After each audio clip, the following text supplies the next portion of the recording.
Hello. We are live. Hello. How's it going? How's it going, everyone? What's up? What's up? What's up? Welcome. It's the weekend. So what are you up to today? It is. Today we're talking about in relationships, what's normal. Yeah. And I think increasingly it's hard to decide what is normal. Like nothing's normal anymore. Yeah, maybe that's just me. Maybe I'm the one that's not normal. Right. All right, you guys. I feel like everything's changing nowadays. Are y'all dating somebody?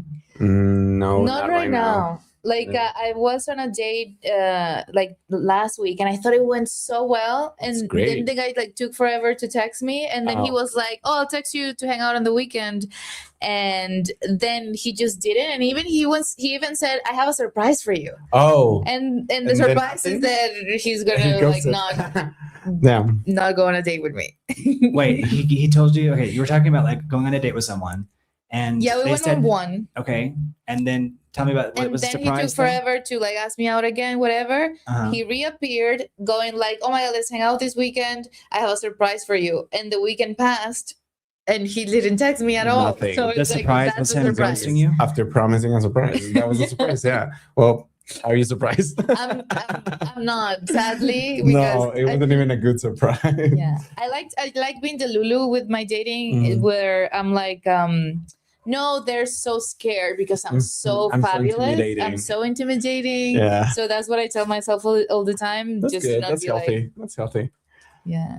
Are you the Lulu in any way? I think so, but mostly for my career, I guess. Like because I think that being the Lulu does work. I mean, it can be very productive. But in terms of like relationships, I don't know if I haven't applied it to that. I think. And now I'm concerned that we're saying the word the Lulu and being so cringe. Okay, what is that? What is that? What does that mean? Delusional. Oh, okay. And there's like a TikTok trend of being like the Lulu is the Solulu. The Solulu. So like, being delusional is the answer. Yeah. Okay. Copy. Okay. Is it normal to text someone every single day after one date? Oh yeah. Yeah, I think so. If you don't, I'm like, oh, you don't care. Okay. You're not interested. So texting someone every single day is not bizarre. No, like texting all day, every day is like, okay, let's not necessarily do that. I do hate it. I do hate texting. Like it can be so overwhelming. I like it though. I like the little things. Like we mentioned it yesterday of somebody just being like, oh my God, so weird bird. Yeah. I do like that. Sharing like random like things, especially with photos, but I mean, for me, all of my work is from WhatsApp groups, and the fact that it's all there, like everything is there, like relationships and work and family, it's too much. Like WhatsApp just gives me a lot of anxiety. Yeah. I think it's because sometimes I have like long distance things, and then that's what we can do. Way. Yeah. But sometimes that person is like in the city, and I'm like, what are you texting me all day? Let's hang out. Let's just be right. Yeah, I wish we could like that calling would be more normal. Because I do love calling, like cold calling. That I love that, but yeah, just randomly at 3 p.m. like hey, what's up? But I don't think that's considered normal nowadays. Yeah, some people would think you're a psychopath. Yeah, exactly. For calling, like just for might be, but not because of cold calling. I think calling people is like very healthy. You can have like a quick discussion, and like you also can. That's like a legitimate like check-in with somebody, at least to me. But I think also like there's an age difference going on there. Yes, right. Like younger people are like, that is insane behavior. For some reason, calling someone should not be considered insane. Exactly. Like that's really? Where I disagree with these new generations. Like I try to keep up, but that for me is like, no, you guys are wrong. Like calling is fine. Like well, I think calling in some ways it's like you can message the person and say I can't pick up right now or whatever. I think that's totally normal. And that's fine. And as a caller, you're like, yeah, sure, I'll call some other time.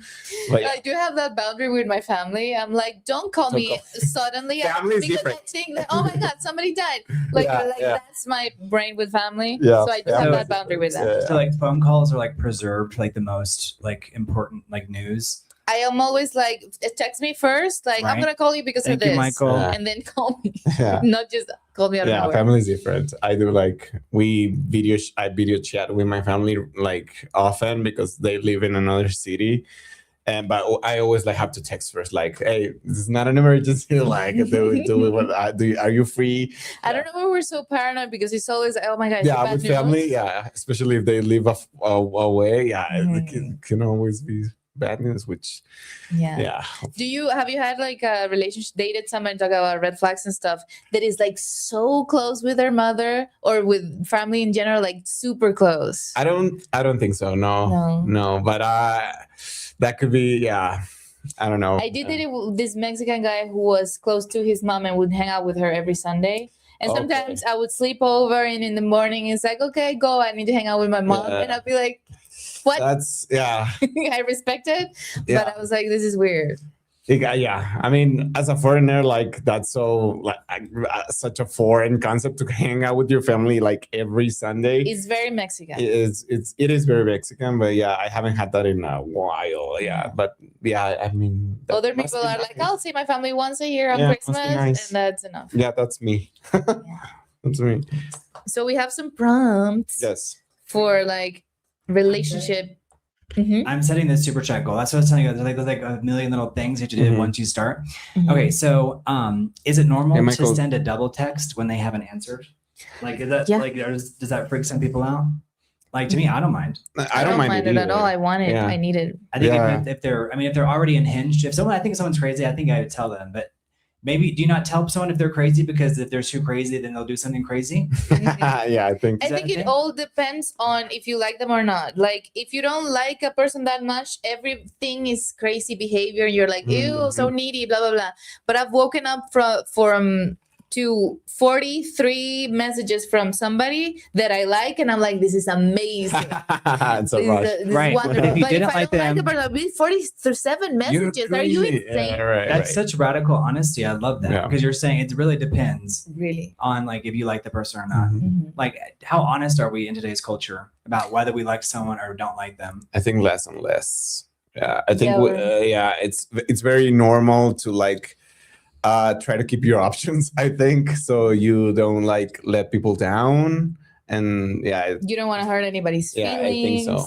And stuff. I feel like this is bad, but I have ghosted people, and just because I've had this debate before, and somebody's like, oh, that's bad, you're really leaving somebody with the uncertainty, blah blah blah. And I'm like, but do you really want to know why? Because it's always so petty and so like nothing. You don't need to know this. Yeah, I think so. Like, I don't want to know. Some people are like, no, you should tell them it's valuable information. Well, if they can change it, like maybe it's something they can't change, right? Yeah. Like, but I feel like it's so particular. Like, it's just, I know that somebody is gonna love this. I don't love it.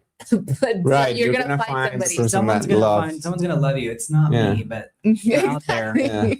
Yeah, I love you guys. Weigh in on like things are normal or not, because I do think that like what are the standards of behavior? They've changed radically. Like, there's no more. Changing, I think. Yeah, and I also think like whenever you came in a couple of days ago, I was like, I'm going through something. So like, I'm not even like myself these days anyway. Like, not even like you've never like met the me. You know what I mean? Because I'm dealing with so much stuff. Like, the fact that I'm functioning, I think, is like a miracle. You know what I mean? Because of all the different things. So, have you ever dated someone who was going through something? You're like, you shouldn't be dating right now. Or have you ever had that thought? Or maybe they didn't tell you. Or have you ever thought like maybe they're crazy or they're going through something? It was a thing of, he's a lot. And then, but in a way that I liked at first. And then I discovered the deeper a lotness of it.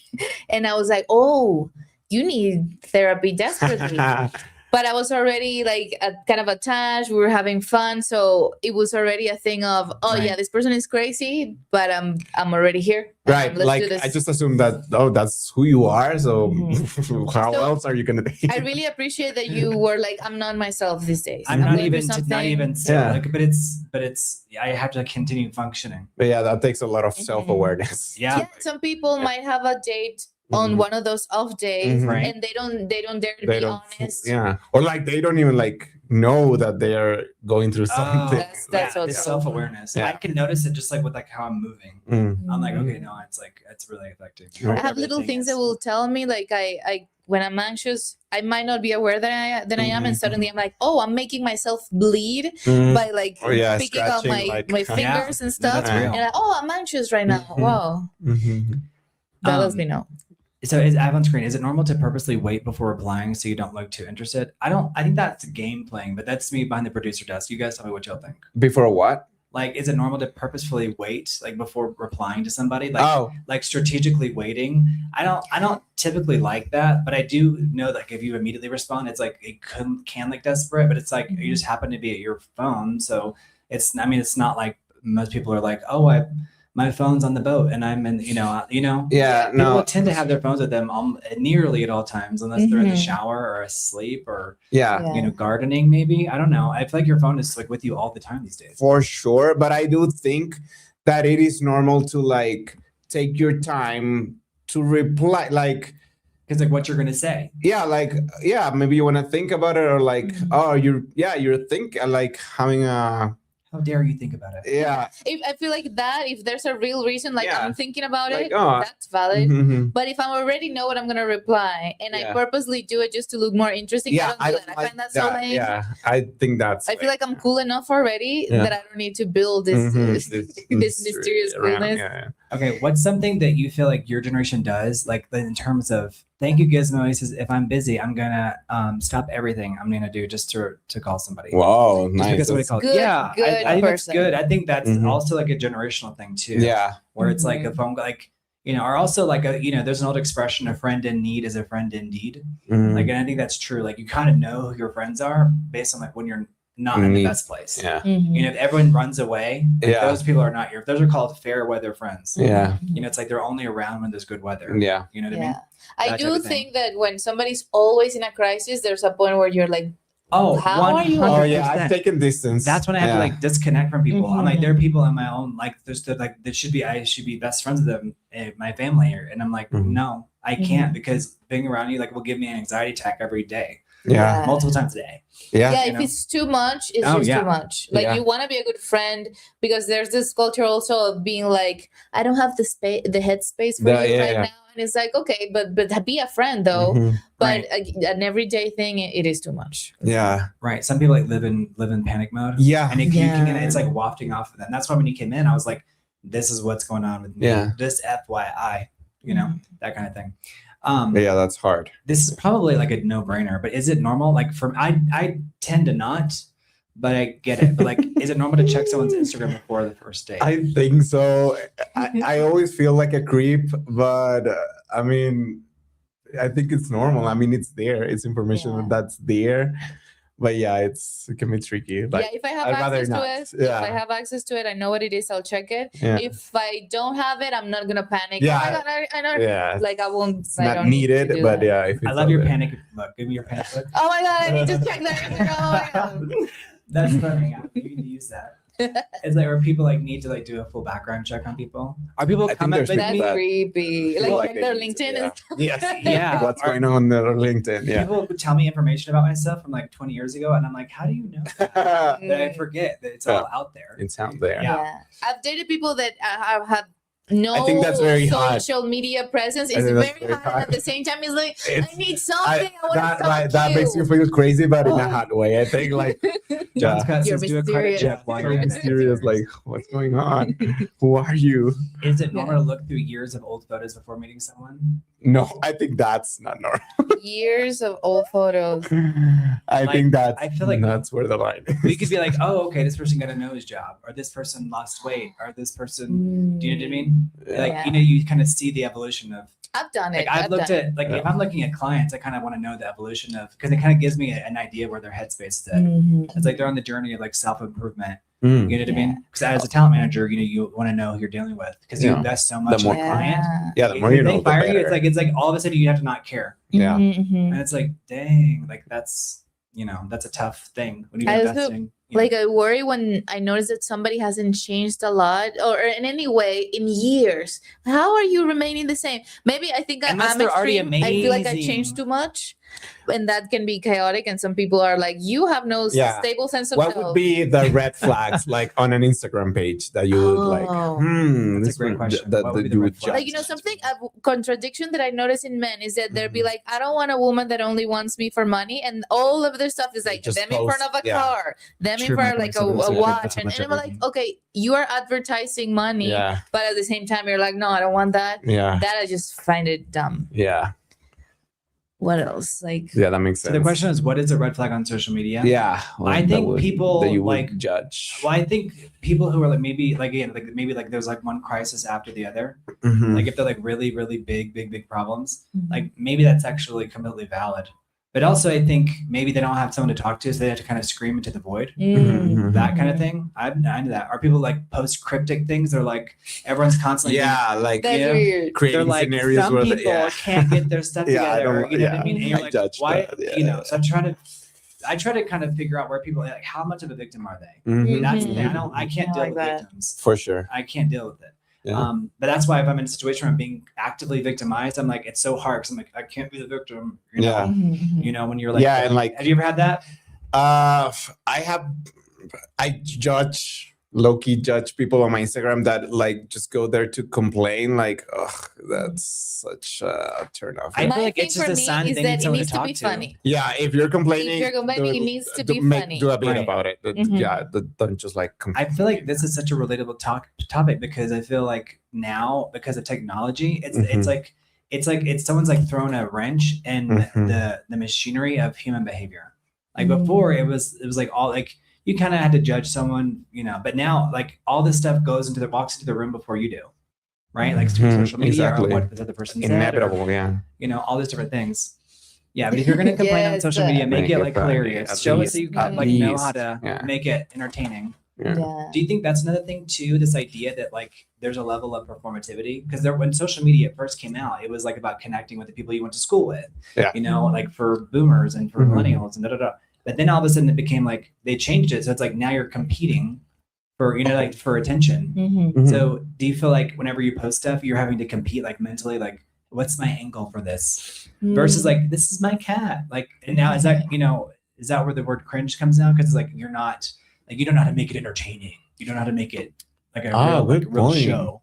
I don't know if I think about that a lot. Like maybe this is so cocky of me, but I think I'm inherently entertaining and cool.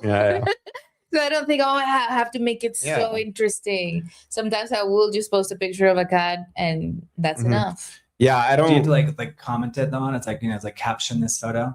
You know, people will post stuff and they'll be like, caption this photo. Right. You know, because it's like very memeable.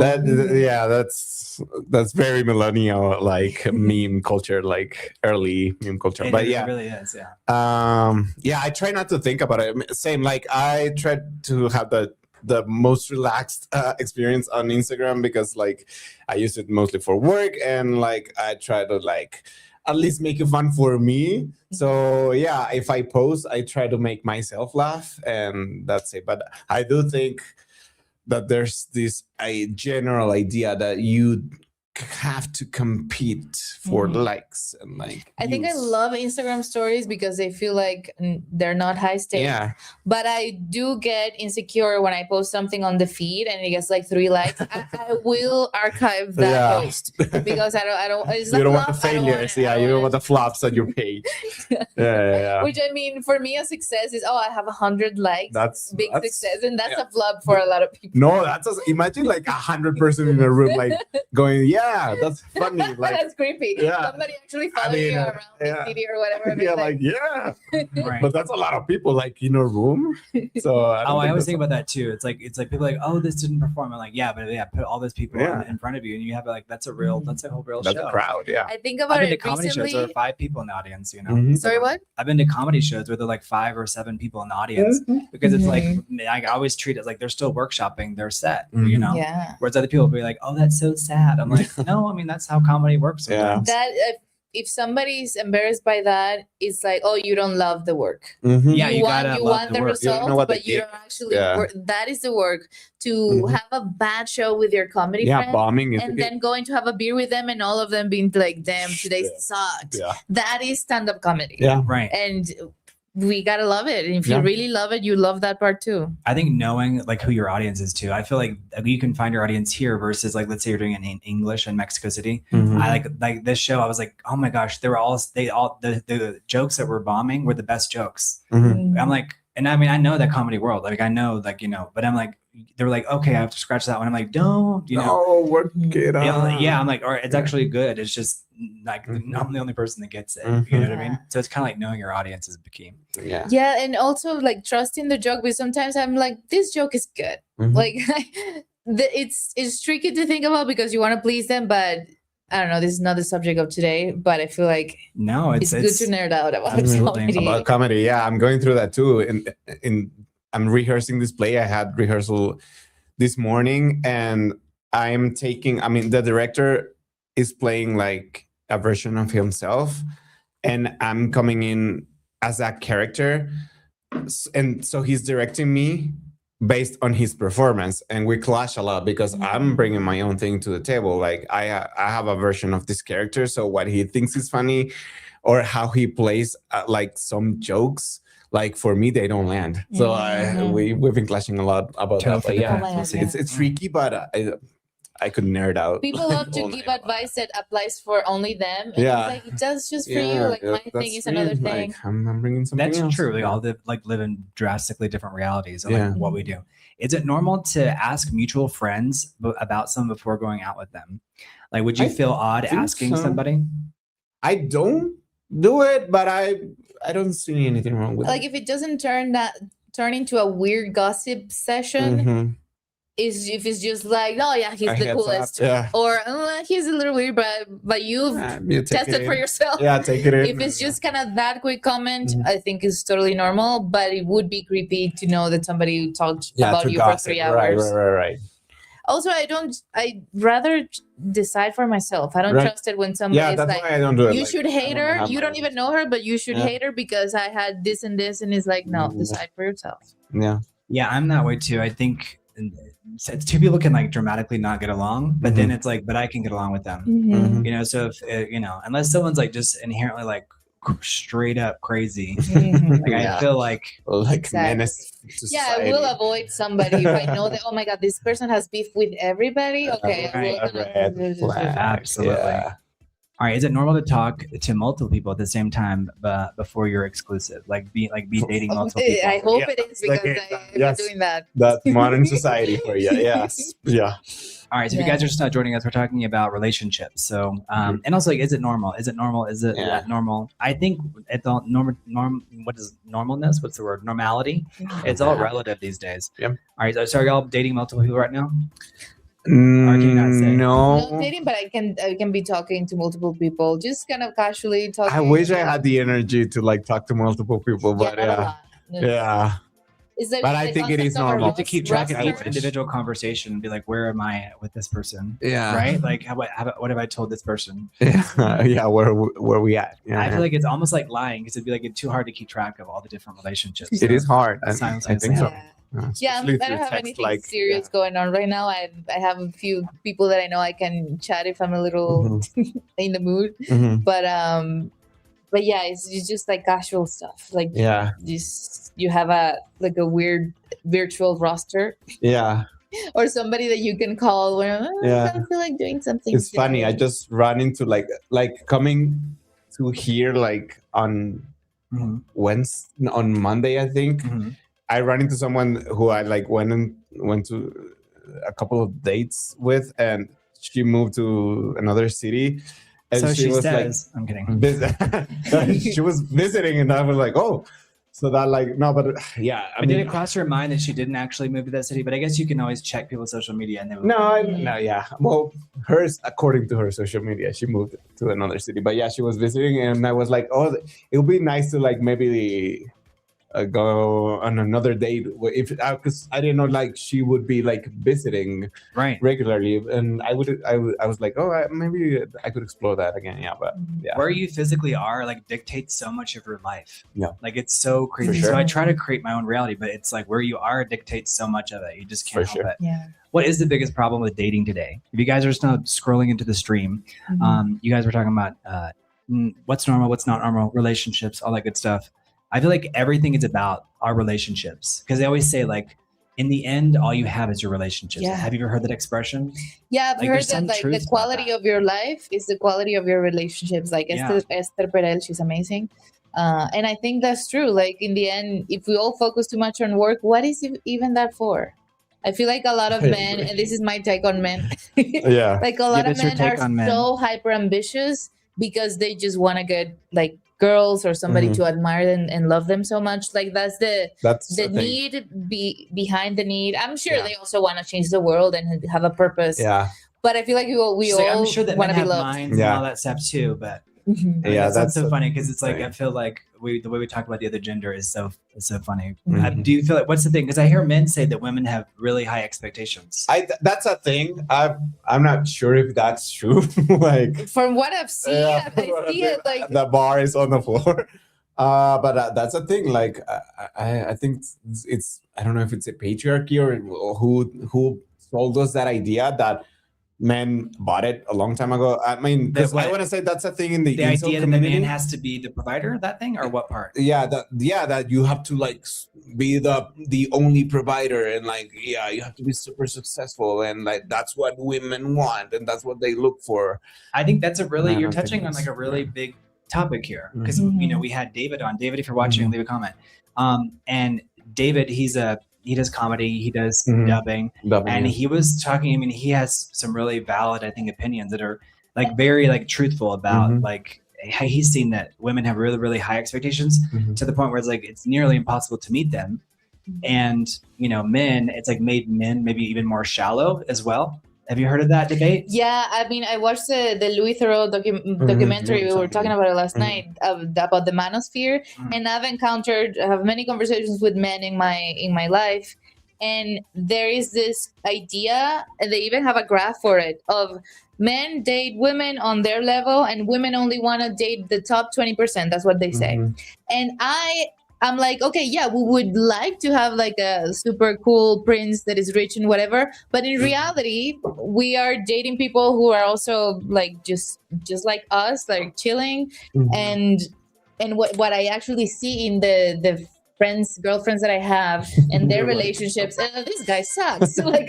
like, and she's dating and she loves it and she's happy about it. And it's like, like what we were talking about yesterday. Oh, he showers every day. He's amazing. He has a pole. And I'm like, those are the women that I know that they're like, oh my God, he showers. Oh my God, he's like kind of clean. Love it. Give it to me. I'm going to move in with him. That's what I see. And all of this narrative of, no, they only want the rich men. I don't think it's all women or all men, right? But I do think that there are some segments that feel louder. Like first, you know what I mean? Or maybe like maybe it just depends on the way you're presenting. Like what are you pulling in? Like what kind of people are you pulling into your reality? Right? Like because I think, do you ever notice that you repel like the people that you don't want just by your behavior? Like is that a thing? Yeah, like what I was talking about before, the guys that are like, I don't want a woman that only wants me for money, but all I'm doing is advertising money. So you have to be self-aware. Say that last part again. That's good. That's interesting. That there are guys that are like, I don't want a woman that only wants me for money, but all that advertise about themselves is the money through the pictures, through talking about it. And I'm like, okay, but that's where you're attracting is that's what you're talking about. Putting out there, yeah. That's a really good thing. I feel like it's almost like, don't you think we live in a society too where there are things that are so obvious that they're not even spoken? Yeah. So whenever someone speaks it sounds like incredibly profound, but it is profound because it's become so normalized that it's like by saying it, it's like, oh yeah, you know what I mean? Yeah. All right. So if you were going to date Daniel, what would be your red flags?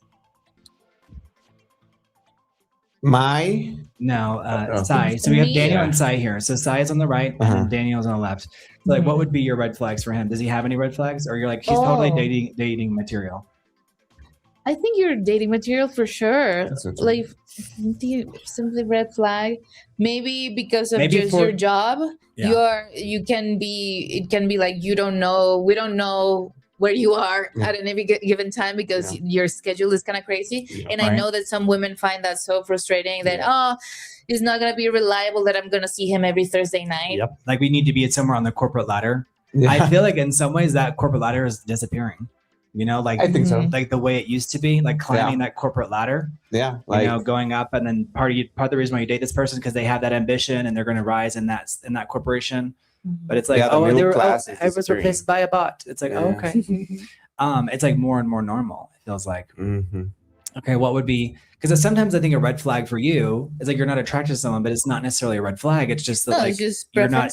Yeah, it's like what are you into? Like what do you know? What's your, whatever. For sure. Like Michael McSilvers was saying last night, kink, you know? I haven't used that word in a long time. Okay, do you guys, do y'all use more than one dating app, or do you have any dating apps? I don't. I use Bumble.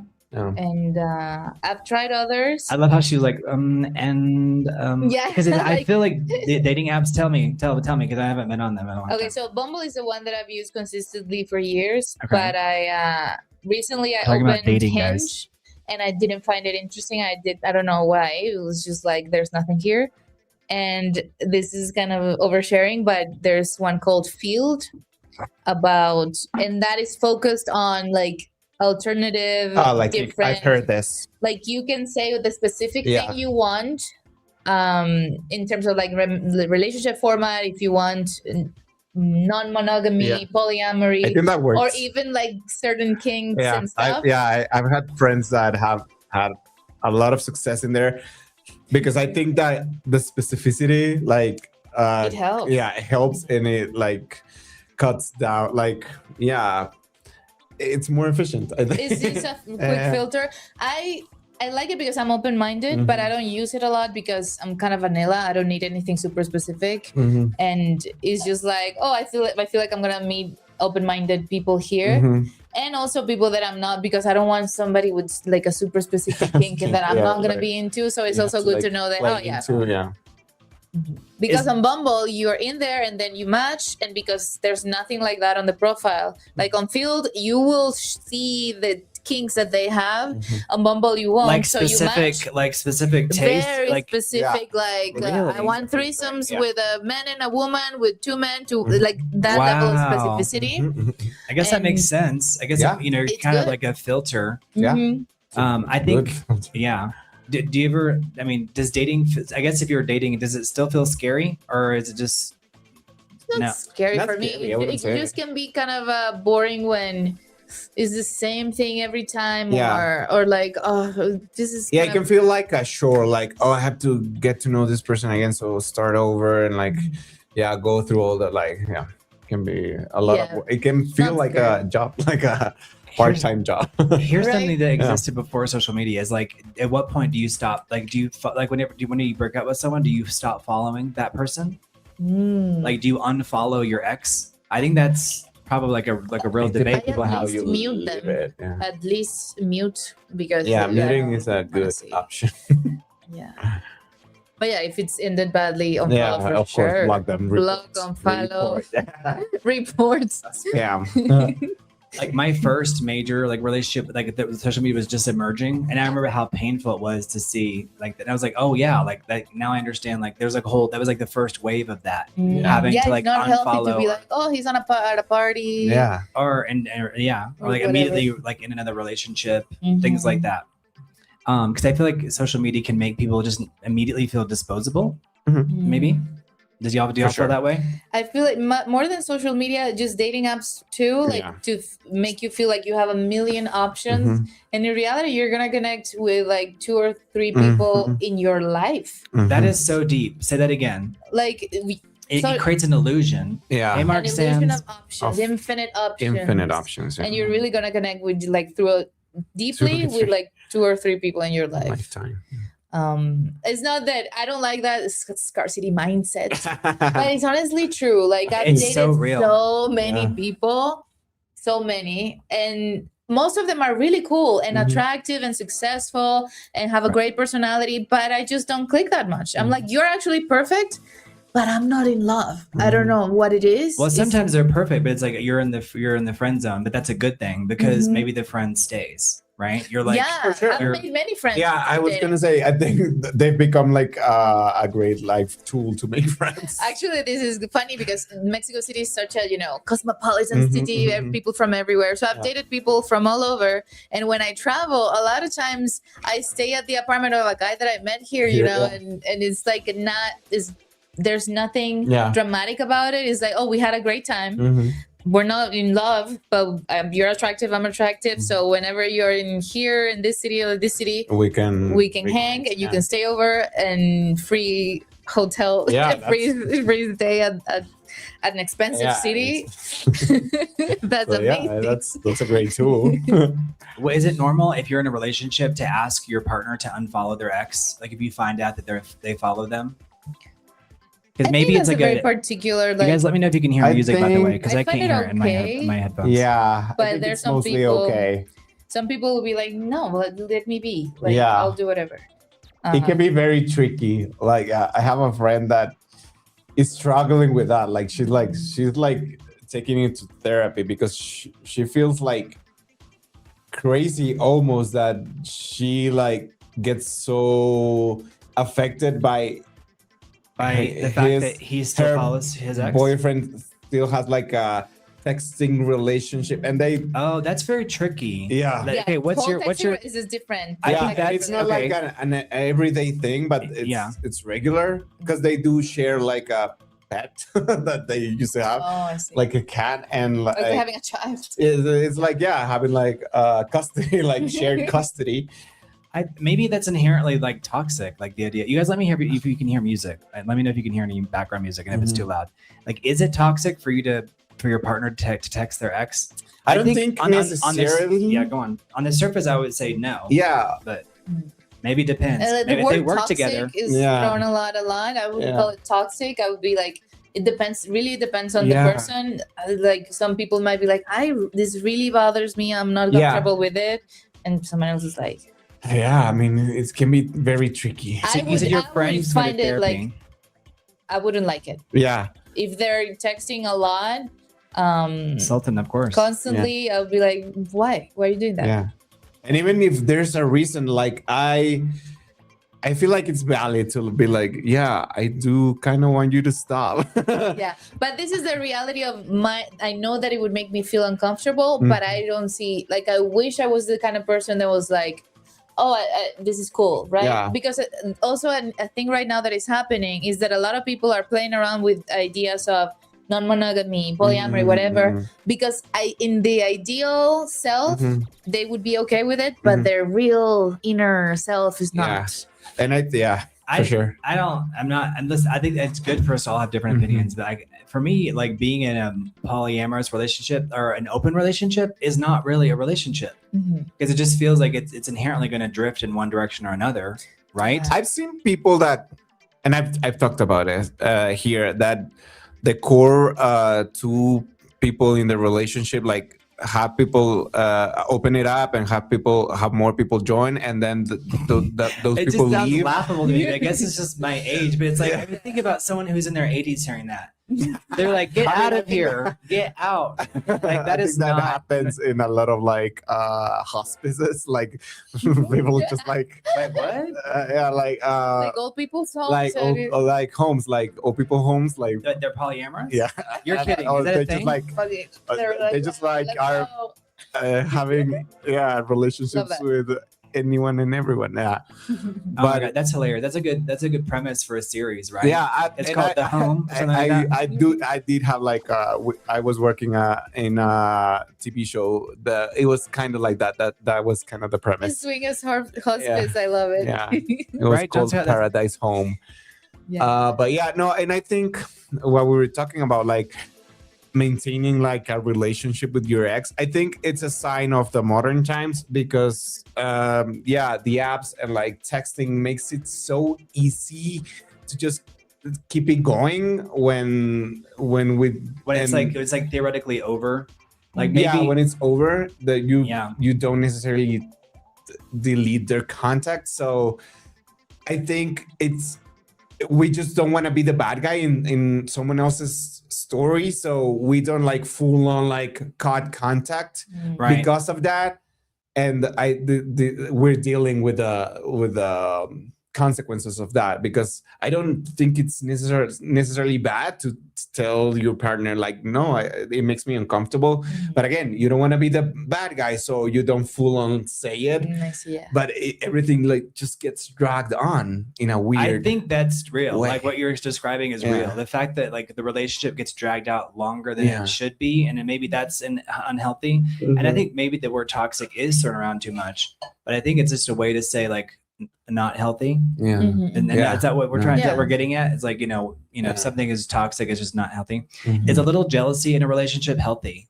I think so. Yeah, I think it's normal. If somebody is repressing all of their inconvenient or unacceptable feelings, it's just gonna come out in other ways. Of course, if you have like this chronic, awful or like irrational jealousy of you made eye contact with him.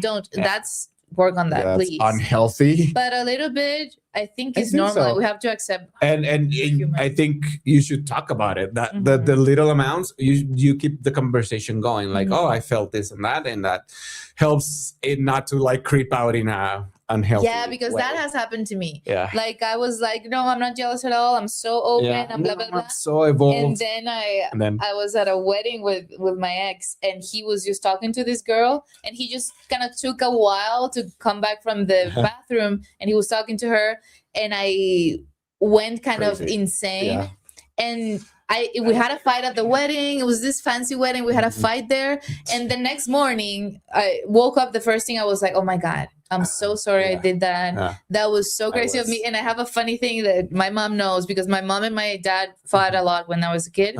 So I told them I was possessed by the spirit of Iriana, which is my mother's name. I was possessed by her spirit. I'm sorry.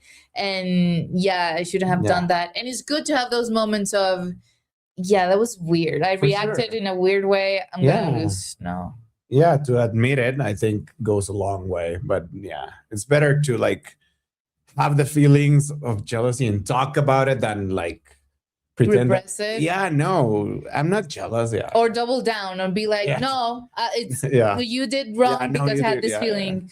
For sure. Y'all diagnosed me. This is real. Like I've had people break up with me because I'm not jealous at all. Like because I think I was. I was really a lot in the first one, but I learned so much from that. Like I'm like it became very zen, like very like you come and go, or you know what I mean. But to the point where people are like, "Why don't you care?" Like I'm like, I do care. But I'm like, you have to actively choose to stay every day. But I don't know if that's necessarily healthy, or maybe it is. Maybe it's like it's a fiercely independent thing. What do y'all think? I think it's healthy, and it's weird that somebody would break up with you over that. It's like that's a good thing that they broke up with you, because I feel like they needed the drama. So, that's it. So I just think that some people only feel loved, and this was me when I was 19 years old. I only felt loved when there was like some sort of conflict, or I was causing a strong emotional reaction on the other person. I was like, oh, he's upset or he's crying and he loves me. And that's I think good. Mark Sands says he's been happily married for years. How do I contribute here? Good oh my God, please give us advice. I think you would say like, what is it share with the group? I do think like finding someone and like locking it down is nice. Like knowing that like things could happen, but I think like going on a journey with someone is very, healthy. My concern is like, are people becoming more and more like twisted by society? Like let's say young people coming up now, who are, I feel like there's like a dramatic difference. And I feel like, I see people justifying behavior that I'm like, I don't know, like, but maybe it's just the environment that they live in. So it's like, at what point do you feel like society is going to be like these dating apps? It's like where it's totally like there's no not even a remnant of what relationships used to look like. Is that a real thing? Are we already there? Yeah, I feel like people have lost the ability to be like have conflict and actually resolve it. Because it feels it feels very flag. Like someone has to win. Like I think for you to resolve conflict, you have to like be able to like give in a little bit, like to really meet the person in the middle. And I feel like modern society is very like black or white, right or wrong. Like one red flag amount. You have to win. Like, oh, you're bad, I'm good, so I'm leaving. And I don't think that's I love, inducing for a I love having a history with somebody. And to know that every conflict can truly, if we resolve it properly, bring us together and make everything hotter. Yes. Because there's this idea of, oh, what's hot is what's new. Oh, the first night, the first kiss. And there's a lot of coolness about that. But I love a good history, and I love like having somebody that, oh my God, this person means so much to me. We've lived so much together. And if we're just jumping from one thing to the other, you just never finding get the to new see thing. Yeah. the deep never grow. Yeah. I think we don't like think of love as that love. We don't allow love to be boring. Like love has to be this like, oh, that's deep, hot thing. I and like love boring thing. But I love boring. To what you said the other day about your perfect Friday, like watch a movie, order some takeout, just chill and cuddle with your be partner. Boring with someone. That for me is very hot, but I don't think we explore that as some boring love stories as a modern society, and I think that puts us in a very unhealthy. You're chasing adrenaline all the time. That's really deep because if, for example, let's say like we don't really display traditional like unless it's like the movie Up, like they're dying, so it's like we show the stable relationship. But it's like it's inherently not very cinematic if it's like everything's working out That's great. The problem. But I think we do kind of learn how to be by from TV and movies. We do in a bad way and in a good way, but I don't think we should just look to movies or like media for our love references. And they end when it's starting, like all romantic comedies. That's exactly where it ends. There's so much to go through. To go after that, Where are the healthy examples of love, like in the culture? That's that's what I'm thinking. Because I'm wondering, trying to think. Like where do we see them? There's a show that I really like. It's called Easy. And there was one of the plots or one of the storylines was this couple that had like, I don't know, 10, 20 years together. And they suddenly opened their relationship and they tried all of these things, blah, blah, blah. And suddenly the woman was the initiator of opening the relationship. And I don't know if I should spoil it, but anyway, it's the journey of finding out what really it is about, because she was like having this idealized version. Oh my God, it's going to be so hot, so exciting. And suddenly she faced the realities of it. And it was like, oh, man. What she thought. So that I like, because it's not that, it was so healthy, but it was real. It felt like, oh my God, this is a real emotional thing that people go through. That one I liked. So what is she emotionally going through? I was doing something technical. Oh, just the fact that she wanted to try open relationship. And she did, and she realized, it's not all about the fantasy that it was in her head. That's probably like a real life lesson for all of us. I would assume. Have y'all ever been in an open relationship? I have, and I wouldn't do it again. I mean, maybe I would do it after years, and maybe we're already together after 5 years, after 10 years, where we're like, we're solid here. We know each other very well. This is the best. I know I'm committed to you. So let's kind of fool around with other things. But I wouldn't start it right away. I did it. I did that recently, and I did not like it. It was just like, I feel like it's a way to like, it just feels like to me like a step away from like on your way out the door. To be like, to make it'll soften the blow on the way out. I feel like if you try it to try and fix things within the relationship, I think that's you know how people say that, oh my God, like couples in marriage crisis are like, okay, let's have children to fix this. I feel like the new version of that, okay, let's open the relationship. I feel like and it doesn't work. The modern take. I haven't. I don't think I am interested in one necessarily, but I would like to think that I'm open to it, like if the right people come along, but I just don't think I have the energy for it. But also, I wouldn't do full polyamory. That full like relationships, I feel like we barely have time for life. And to have time to go deep into a relationship with more than one person, I'm like, how logistically, like, how does it work? What do you do for work that allows you to have that? It's like, I'm a like professional cheater. Is it normal to complain about your relationship to your friends? Yes, I think it is, and I think we need it's very that. Healthy.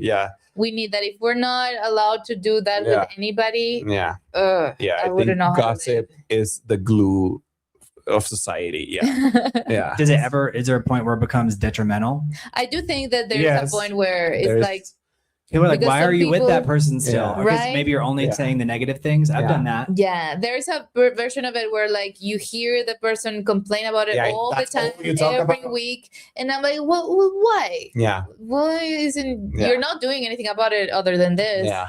And if it's that deep, maybe you should reconsider. There's a level of for sure. Come on. But again, I think that's what friends are for. I mean, I would trust my friends to tell me when I'm like stepping over the line. Like, oh, am I complaining too much? Please tell me. Yeah. With my friends, it's funny this thing, because another thing that I think is a problem right now is to see all of the red flags about the other person and not admitting yours at all. So with my friends, I would talk about the things that bother me about my ex-boyfriend. But in the same conversation, I would be like, "Oh, but I did this, and I did this, and I did this." Yeah. So it's refreshing to be able to talk about both sides. Healthy. Yeah, I think so.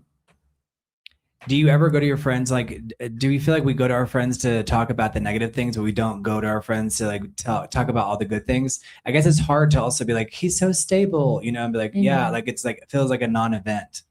You know what I mean? Like my most stable friends, I have my best friend has a great relationship with his girlfriend, and I always hang out with both of them, and I'm like, what's up with you guys in your lives? And they're always like, everything's just great. Yeah, but so there's not a lot to talk about. I feel like I bring the conversations with, oh my God, I went on this date with this horrible guy, blah, blah, blah. And they're like always just like, everything's good. And again, like, talk about the boring stuff. I mean, like, like what's going on that's boring. Like maybe we don't feel like, oh, the boring stuff is not worth talking about. I feel like, yes, talk about the boring stuff. What's good? What's working like right now? Yeah. PB House. Go on. I did have issues with this friend of mine because I was single, and these two friends of mine were in happy relationships, and one of them was like, oh my God, we spend all night talking about how great our boyfriends are and you're so alone. And I'm like, girl, what I have a fulfilling life. I have work, I have things, I do my comedy, I'm fulfilled. You don't need to and it really bothered me because I was like, that's how you think of me, that I'm gonna be like, oh my God, I can't believe they're talking about their boyfriends when I'm alone. That sucks. And I really told her, I don't like that picture you have of me in my head. If you think that's very judgy, and it sucks. It is. I think it's maybe because they feel very safe in their relationship, so they're saying, like, I think that's a real common thing. People think that, everyone wants to be in a relationship. By the way, if y'all want to squeeze together, y'all can, and I can move the cameras. Because y'all, there's so much space between y'all. Keep PV House. I'm chronically single. How do I get into an open relationship? Download field. You will find people there. I think it's too easy. No. Oh, it's like everything's an app. So it's like feel like no. Not this. As in just field. Mark Sand says he's so stable, because we have a lot of people who are in stable relationships, like John Scott, Mark Sands. Oh, please give us advice. What are we doing, Doug? Open it up, like, tell us. What? How? Just how? Is it normal to compare your current partner to your ex or your exes? I mean, like verbally to them. I feel like it's in them. To them. I feel like in your head that's going to happen regardless. But like in your head, exactly. If you verbalize, like at what point is verbalizing it? That feels wrong. Yeah, I don't think you should. Kimberly never did that. Things like that. Yeah. Like, well, I'm not. Yeah, no, that's horrible. No. Keep that to yourself. Yeah. Has it ever happened to you? I'm trying to think. I mean, it happened in like, and this was funny because of course it's good to talk about previous relationships, right? So it's the opposite. It was me bringing it up. Like my ex had this ex that slapped him once. Right. She got mad and slapped him. And he was complaining about stuff that I would do. Have I slapped you? Have I ever slapped you? That was me being toxic as hell. Yourself. Yeah. Like, I'm doing all of this stuff, but have I slapped you? So like comparing it to like the worst extreme, like at least I don't beat you. Well, but I haven't gotten to the slap yet. Exactly. You want me to? Like a threat. All right, so here's one. It says, is it normal to want to spend every single day together at the beginning of a relationship? For sure. At the beginning, it is normal, and it should kind of happen. Yeah. I know people that like they met each other and like they knew from the first moment, and they've been together ever since. Oh my God, take advantage of it. I kind of want if that. You can, yes, go for it. Yeah. Have you had that before? I've had it. Yeah, with my ex, it started really hot and heavy immediately, and I feel like that should have been a red flag because it was a lot, and it just spoke of the intensity. You know, intensity. I love intensity, but it has a dark side. Yeah. So yeah, but I want to I would do it again. Yeah, like I don't see nothing wrong with it. Like I love just to, because oh my God, life is already short. So many things are boring. We have to do like boring things. Some people have boring jobs, not us. But you should go all in when you feel it. I feel like I mean, whatever, make mistakes. Right now it's the opposite. I feel like people are very withholding and strategic and calculated, analyzing all the red flags and be like, I want to do this, but no, I need to be cool. Yeah, I want to make all the right steps. I'm not like just jump up, just jump in. Yeah. I also have friends that have asked for advice of like, should I do this? Should I move like to another country for a guy or whatever? And I'm like, listen, do it, and I'm gonna be here if it goes bad. When it goes I'll be here, and I'll support you, and you'll survive too. I believe in you. I trust you're a grown adult that can handle these things. So go for it, and it might go wrong. It's not that it's gonna be perfect. No, it might go wrong. Go into it, maybe. Like just prepare. Prepare. Then don't feel anxious, but prepare. Like it might go sideways, but who cares? But life happens, and you'll be ready. Does a ton of passion imply that the relationship will burn bright and then fizzle out? Not necessarily. I don't think so. I don't think so. It can be, but I honestly don't. Yeah, like, and what if it does? Like, I don't think. There's nothing wrong with it. I don't think. I think passion is just it's a good fuel. Like it's not all you need.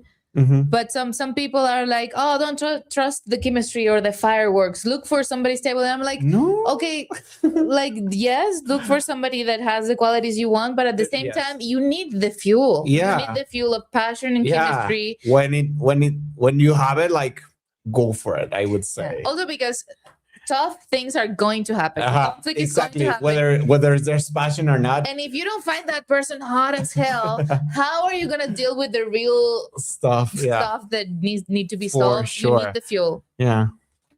I love it. Is it normal to spend several days apart from your partner?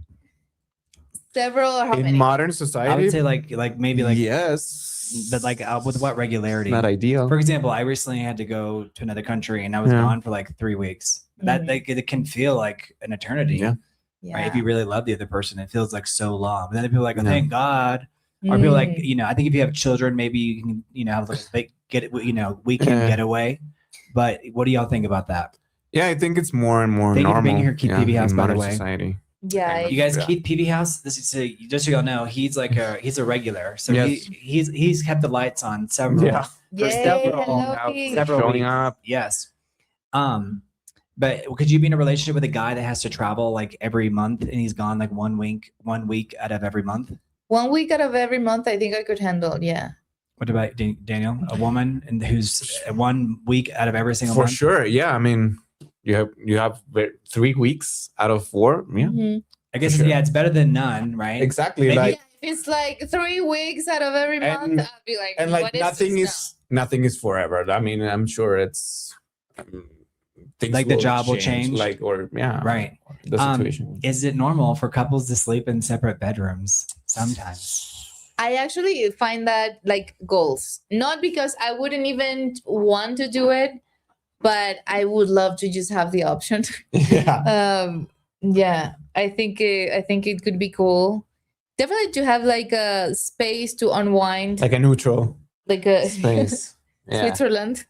Just a nice space to unwind and breathe and stuff. But I think I would love to have it and not to use it. Yeah. Or you know that my ideal thing is that I have my room that has my vibe, that has my thing, and he has his room that has his vibe. And it's like, today, where is it? Yours or mine? And it's just the bedrooms instead of that I like. Yeah. All right, what about you, Danielle? Would you like, let's say that you get into a relationship with a woman and she's like, I have to have my own bedroom. Would that sound bizarre to you? Kinda, yeah. I mean, especially like in the beginning. Yeah. But I don't know, like it can be tricky. It sounds so funny, but I guess at some level, like I had, my dad was married to a woman and they slept in different bedrooms because he snored. Right. But I also think there's probably something deeper there too. Snore. Right? Yeah. So no, I get it. Like I get it.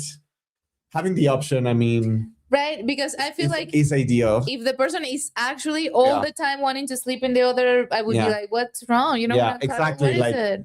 Like why from the get-go don't we like when I'm like, but the option I think would be ideal. Like, are you good at the first night, spending the night with somebody? Because I cannot sleep. The first ones I cannot sleep. Same, like, then I'll get used to it, and now I'll need it takes a while. Now it's like I need you by myself to actually sleep. It takes a while. But at first it's so awful, I cannot do it. But again, I think that's part of it, like finding each other's like. That's a good question. Yeah. Can you sleep on the first sleepover with your lover? I don't think so. No. I'm always like holding a party. I have to sleep. Like so many. Yeah, you don't want to be. And I snore. Overthinking how I'm breathing. Yeah. Am I breathing right? I'm like, it's hell. It's hell, but it's part of it. Is that a real thing? Like that level of like fear of like, I mean, I guess it is, but I have to sleep. If I don't sleep the next day, I'm like, I can't function. Right. Yeah. Thank you, Keith PB House. It says, Brent, when you find all these insightful and communicative people to join your show, it makes me feel like I'm surrounded by Neanderthals. I'm telling you, Keith, it's from working 25 years in casting.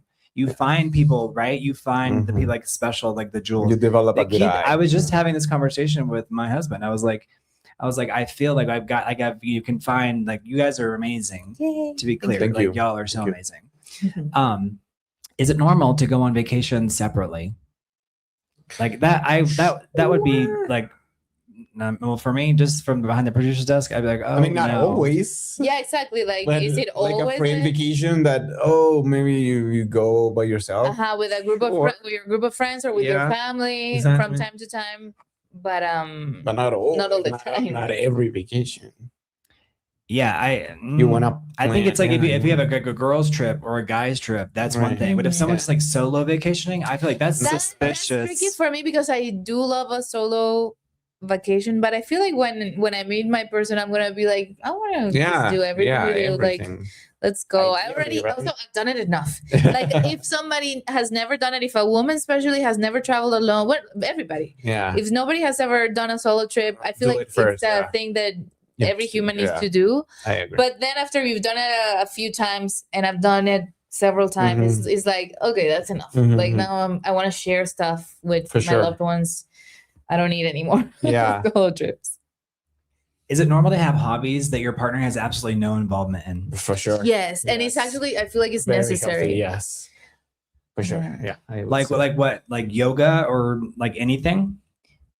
Like, one thing that is just your thing, because one thing that I find really good about relationships is that to have something that you can come back to your partner and tell them about excitedly. Exactly. Like one of my favorite things is when my partner is like excitedly telling me about something. It can be something that he read, and that's good enough. But so an experience that he had, and he's like telling me about it. And I'm like, oh my God, I love you. Like how the way you talk, the way you get excited about things. Yeah, I find that everybody needs one. Too. Yeah, at least. But also one shared one is also cool. With my ex, so cool we both did stand-up comedy. And that was exciting. You would nerd about it. Because we would gossip about the show after a show. We'd go home and be like, that set was having gossip with your partner. About common friends in common. Friends, that's the best thing, I think. How normal is it to keep secrets from your partner? Like, at what point is it not good? I think it's very healthy. Like, yes. I mean, it really depends on the secret. Human, but it depends on, because there was a disagreement that I had a lot with my ex, that some things I omitted because I just didn't find relevant. And I generally just thought, this is not even necessary to share. And then I would tell him, if he asked directly about something, I would tell him immediately. And he was like, you were lying, you were hiding.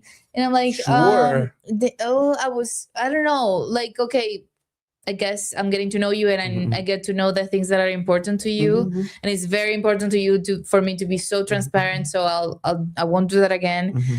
But at the same time, my idea is that it's not that bad. Exactly. Like you edit yourself, you edit the information that you share with people all the time. I don't think a partner is different, but don't be like, I mean, if they outright ask, like, why would you like, if it's a huge thing, don't like, lie. don't I lie. feel like there's a difference between omitting and lying. Exactly. Some people do think that omitting is practically lying. Yeah. That's what do you think? Yeah. Omitting is basically lying? Kind of. I think over time, I mean, I hate to be like, when you're older, I mean, but I think it's true. Like, once you've been through certain things, you kind of know, like, inevitably that thing will catch up to you. Right. That one, but whatever it is. Again, like, as a partner, like, I would think that I would understand my partner having secrets. Like, sure, like, I wouldn't. I guess it's like where, like how big, like it's like you know, like oh, you found out she was a murderer. You know, it's like you know, like okay, no, like what the drama, great movie. Like where's your ex? Like where is he buried? Yes, exactly. You know, those like the drama. The I don't drama. know if you guys have seen it, but Mark Stan says do not lie, and he's in a deep relationship. And KP House says he's always fishing. So he's saying that my man would have to be able to gut a fish and clean a fish he caught himself. Nice. All right, but is it normal to tell your partner exactly how much money you have? I would go with no, but that's just me behind the producer's desk. I mean, I feel like I think it's dangerous. Yeah, if somebody is willing to share that information, cool. And if not, it's not uncool not to share. Yeah, exactly. Again, yeah. All right, is it normal to have a private bank account in a serious relationship? Yeah, I would say so. The whole idea of shared bank accounts is what point do you weird have? to me. Yeah. Go on, tell me about that because I feel like that's I don't have a strong opinion about it. It's just like I just feel like it's normal to keep your thing. I keep my thing. There's a whole debate. I really like this this lawyer he has been on the podcast of Diary of a CEO, and he's a divorce lawyer. Okay, and I really love him as a guest on a podcast. And he talks about prenups. And some people think prenups are, you don't trust me. This is bad, blah, blah, blah. But he's like, and I agree with him, this is just a thing to keep the government out of your business. And you keep things orderly. And it doesn't have to mean that I don't trust you or I'm going to divorce you. I feel like things should be in order. Yeah. And a funny thing that happened to Ali Wong, she was broke when she got married, and and her husband was this Harvard guy, rich guy, and her family, like his family, forced him to do a prenup with her. Like she gets nothing if you get divorced, blah blah. And then she got way richer than him, and they worked out on her. So that kind of thing is like I mean, a marriage is already a contract, and like a prenup, it's just like more specifics on that contract. Like I don't see like there's crazy things though on the lawyer. They asked him, what's the worst thing you've seen? And he was like, there's a prenup where it says that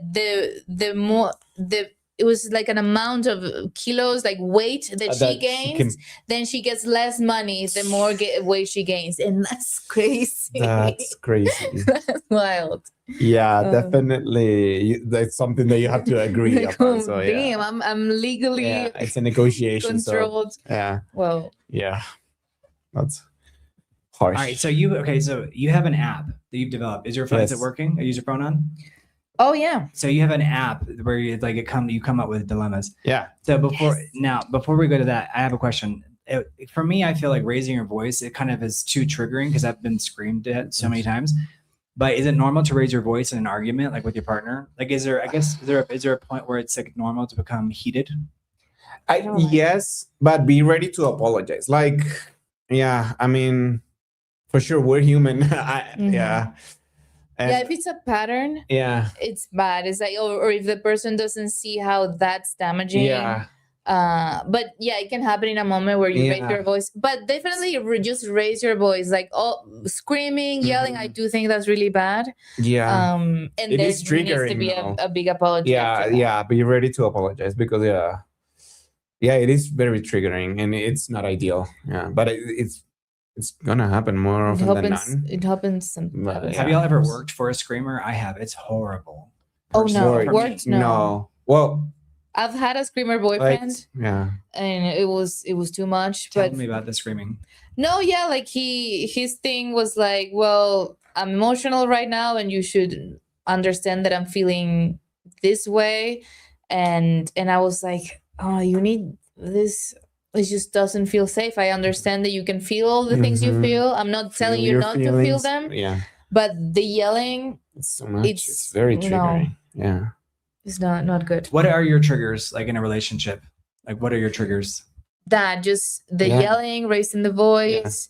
Also, and having to walk on eggshells, knowing that I could say a little thing in any moment is going to trigger something. Yeah. So I was in that kind of relationship, and it does damage your whole nervous system situation. Yeah. This regulates you a lot because after a while, there's no safe moment. Yeah. That it can happen anywhere, at any time, for the smallest thing. Yeah, like snapping, like being rude out of nowhere, like that triggers me. Yeah, it's not good. Yeah. Can you give me an example of when you were triggered? Like, was there when you were in a relationship with someone and like they did something and you're like, I can't believe this. I can't believe she's doing this. Yeah, just like snap, like having a conversation, or do you tend to forget stuff that you don't want, or what's like, do you struggle because it's like you put it behind you and you're like it's over, so like trying to recall it? Because I'm that way. I have really good selective memory. Yeah, so if there's something really horrific that happened to me, I'm like gone. If it doesn't serve me, can't occupy any more space. Exactly. Yeah. Yeah. All right. Is it normal to go to bed angry? Yes. I think so. Yeah, because after you're angry, you're tired. Now you're not sleeping. Now it's 3 a.m. You have to get your now it's worse than it was. I feel like it's absolutely good to take a break and be like, let's sleep this out and continue later at a better time. I don't think it helps. I had so many of those, like being on 4 a.m, both exhausted, like on and on about looping on a subject. Oh my God. Yeah. No, go to sleep. But it will happen. It's not ideal, but I think it's normal. Yeah. But that as a rule, never go to sleep angry. I don't know. Yeah. Go to sleep. Yeah. I'd say. Yeah, go to sleep. Try and get your hours of sleep. All right. Have you guys ever left an argument and then come back later? Or do you feel like there's is there a need to try to resolve it in that moment? Like at what point can an argument linger in the air before the relationship just falls apart? Like, you know what I'm saying? Mm-hmm. Like the guy who was a screamer, or he was a hothead, right? Was that your last relationship? Yeah. Mm-hmm. So did you ever what was the straw that broke the camel's back, first of all, with that one? Oh boy. She's like, oh no. There's a lot that this maybe is a lot, it's oversharing, but I have said it on stage. There was should I overshare? I think people are interested. I think people need to be vulnerable. I feel like that's the point of the show, is to talk about things and to open up. For me personally, talking about something is healing in and of itself to me. Yeah. And I feel like, other people are like, oh, someone else is going through that too. It's not just me. I mean, I feel that way. I feel like it's a good example to know. I like knowing people's opinions that I do. It's not a secret that I have. It's interesting how people react to it. So basically, when I met my ex, I met this other guy that same night, and I started my relationship with my ex basically immediately. And that other guy kind of also was flirting with me in that same moment, that same space. And he kind of texted me from time to time. And it wasn't like a texting relationship at all, but reply oh no, I cannot hang out, or oh no, nothing. But it was trickles of him. There's this concept of orbiting. Like a guy is gonna orbit, text you from month to month to be like, oh, when is she available? When is she available? And after a year after, the relationship with my boyfriend was shaky, and we were having a lot of on and off stuff. And during one of those off weeks, this was not cheating at all. It was like, we're not together. We're not together for weeks. And during that week, I made out with this guy that I met that time. And it was bad. It was a bad experience. So it was so bad that at the next day I was like, we're back together. Let's go. Let's get back together. Like, I'm not for the streets. I don't like it. So we got back together, and immediately I told him, I made out with this guy. And that was devastating to him. He hated it. My stance was always like, I didn't cheat. We were not together. And he would sleep with other women as well. And I had no problem with it. But he has such a huge issue with it. And his argument was like, you ruined my favorite memory. Like, the night that I met you was so great to me. And you gave it to him. And it was very dramatic. And I tried to be like, his feelings are valid. But truthfully, a part of me is like, that's nonsense. Like, move on. And it was months and months. He didn't break up with me, but it was months and months of having an argument because of that. And I actually, when I ended the relationship, I took him to Christmas to hang out with my family, and he brought it up in front of my family. Damn. And I was like, it's Christmas, this is family, you're really gonna bring this up? And even my parents told him, like, bro, focus on the present. Focus on the present. Let it go. Who's here? He's not here. We don't know who the fucking guy is. Like, and you're here. You're the one who's here. Enjoy this. So what do you guys think? Did I mess up? No, I don't. I think he's like, maybe it's like a lack of forgiveness there. And also the way he framed what happened. Like, that's very weird. Yeah, like, framing is everything. He like framed it. And so it's like, he made it so concrete. There was made no you arguing the villain, or like a thing that doesn't affect anyone. Like, what? Like, I can see his point of view, but I think it's kind of just it's a paralyzing way to think. Like, and he also said, oh, you hid him from me for a year. And I was like, we were not like talking or anything. This if you want to know how many guys just kind of randomly every other day, like not every other day, but once a month will be like, hello, hi, how are how's you? it going? Just check. So many. If that's cheating, I'm cheating on you with hundreds. Like, I have an Instagram account. The men be DMing me. So that's real. Okay, have you all been in an argument with your partner and then like not talked for the entire rest of the day because of that one argument? Or maybe, I know some people that don't talk for weeks, but I feel like that's just really unhealthy. But I also can't judge because I feel like I've probably been in those relationships in the past. Yeah, I did quite a bit of that with this one because the argument was very loopy. He would get triggered and angry for this reason a lot. And at some point I was like, how many times? Shut down. I don't I hate thinking about this random man so much. Like, he means nothing to me. And how am I thinking about this man so much because of you bringing him up every day?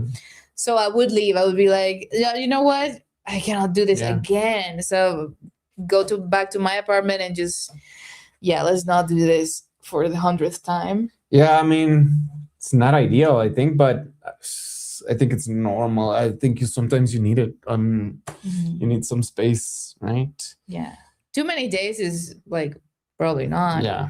But some space for sure. A whole day. What do you think is the biggest thing, like, holding people back from being in relationships nowadays? Some people say it's money. Some people say it's like standards. Some people say there's like a lack of maybe some standard decency with maybe the newer generation, or like there's not one reference point of like what's normal anymore. So people are just kind of wild and doing their own thing. I think that's, for me, like, tell me, we've become very self-sufficient, and we sometimes don't find the value of our relationship if our lives are like seemingly complete. So some men are in a crisis about it. It's like, oh, women don't need us anymore. And I feel like that's nonsense. That's like a strong argument. I can have my things and I can be a professional woman, but I need cuddles and affection. It's crazy to be like, no, I don't need him. And a lot of feminists can be that way. Like, I don't need no man. Like, you don't like to be hugged or kissed? But that's crazy to me. Like, blaming someone because they don't need us, and that's crazy to me. Like, also, you're not valuing yourself and what you can provide. There's so much beyond money and financial means that if you think that that's all women are looking for, no, we love a conversation. We love sexy time. We love cuddles. We love hanging out. Just hanging There's out, so much you chilling. can provide. Yeah. So be more interesting. Try to be more interesting. Be interested in people, like be attention, like being interested. Yes. Do y'all think attention is the same thing as love? Yes. And that's a quote. I believe that. But I think that's a quote from Lady Bird, and I love that movie. Yeah. I think there's a lot of truth to that. Like I feel like your relationship with your parents is directly related to like how much attention and what kind of attention it was, honestly. Like positive or negative. Yeah. Right. What do y'all think about those people that want to get married even before they have a partner? It's like they knew since they were little, like, I want to get married. I think it's not an unhealthy goal. It is unhealthy if you're like, whoever, let's go, let's get married. But to have that as a goal is like, I want to connect so deeply with somebody that I'm going to share my life with them. I feel like that's for sure. Like ever since I was a little kid, like I've always liked the idea of a marriage, like a companion and like having a team, like and to grow. That's always appealed to me. But I've never like thought about like, oh, I want to have a wedding and like that doesn't like interest me in any way. That's what I find like. That some people have this pressure. Some women are like, I need to be married before 30 or otherwise I'm a loser. That aspect of it is like, what do you mean? No, that's silly. Yeah, very silly, like very mature. All right. Have you ever dated someone and like started like planning your whole life with that person because the first date was so amazing? You're like, this really could be the person, and so you started kind of daydreaming, like imagining it. About 100%. The life. I think that's probably like normal. Like after one truly amazing date, you're like, this is the one, and then, and then you find out they're all their things. What's the most devastating trait that you find out, like that you feel like you see again and again in either men and women? Devastating. I say devastating, meaning like it kind of like it's like a deal breaker for you that you see that again and again in potential partners. Like, what's the deal breaker that you see repeatedly? You guys, if you're just not joining us, we're talking about relationships. I don't like it when they think they're right all the time and they're not open to other perspectives. That is like, let's have a conversation. And conversation is not an argument. It's not a horrible thing. It's like one time I told somebody, if we get married, all we're going to do is talk forever. Like at some point, the sex appeal is going to drop, all of that. All we're going to have is conversations. And it's just that. You should need to be good at talking to people, to your partner. And if you cannot, everything has to be, no, it's this way. It's impossible to talk. So no, like that, I don't like that somebody's just like so stiff in their perspective. I think so too, that like having a very like closed mind, or like you're just looking for this, like putting things in a box, like, oh, the person has to be this and this and this. That's very hard to like keep up. I feel like that's bothers me a little, but the devastating one is just non-emotional regulation. I've had on the first date a guy being triggered and he had to walk away and be like, and I'm like, oh my god, a first date and you're already getting triggered and walking away and be like, no, that really upset me what you said. I was like, this is not gonna work, because it was also an anecdote about a previous sexual experience that I have, and I'm very expressive and I want to know, I want them to know how I am immediately. And I was like, oh, you got triggered by that? Oh, I have so many others. And I literally did that. I was like, this was cool, I had a nice time, but I already know that this not gonna work. No. Like while he's in the middle of a temper tantrum, you're like, I had a nice time, but that sounds like a toddler. Right. Like you're a little kid. Yeah. You're not ready for the world. Right. Right. Have you guys ever like stopped dating someone because you hated the other person's laugh? The laugh? Because people have unique laughs. Some people, their laugh is like, when I'm really like something's really funny, I'll have like a really like, I'll like laugh hysterically, but it'll be like a belly laugh. But I don't know anyone in the real world who has a really annoying laugh, but I know that people have they always talk about it in sitcoms. But I think you find out their laugh very quickly. So I don't see how that unless you're the least funny person in the world. Like they just like after 3 weeks, oh my God, he laughed and he's horrible. Yeah. No, I've never done that. I have done it with the voice. If I find somebody's voice annoying or just not appealing at all, because voices are so important. For sure, so nice that's to a big like thing for me, somebody's voice. So I will have stopped dating somebody because of just their voice is not my thing. Have you ever dated somebody that your family hated? Like, and how normal is that? I think that's very normal. So it's normal for it to occur. Yeah. But the question, like, so has it happened to you guys? It has happened, but my family was not vocal about it. It actually only after I broke up with him, they were like, "Oh, how were you doing that? That was insane," which I appreciate. I do want them to share some stuff, but I don't like it when people mind my business too much. Right. So I appreciated that they respected me. Yeah. Have y'all ever rehearsed a breakup like before it happened? You're like kind of, you see those movies where you see someone breaking up and then it cuts to another shot and then they're talking in the mirror. It's because they're rehearsing like the breakup. Because you're kind of have you ever done that? Yeah. I haven't. So So you don't plan it in your head. You just do you break up impulsively or? Yeah, that happens. Because I feel like you almost psychologically have to rehearse it. Otherwise it is impulsive. But maybe you just wait for the right moment, and then you're like, no, it's done. I did it too impulsively because I kept coming back. So that was clearly me not thinking things through. But I read a thing. I was reading this book. It's called Fast and Slow Thinking, something like that. Thinking Fast and Slow. Thinking Fast and Slow. And there's a part of this book that he talks about how we have the brain or the mind that remembers things and the mind that is present time experiencing things. So I feel like in the present mind that was experiencing a bad argument, I would go like, no, I hate this. I'm going to go. And I would break up in that moment. And then I would get home.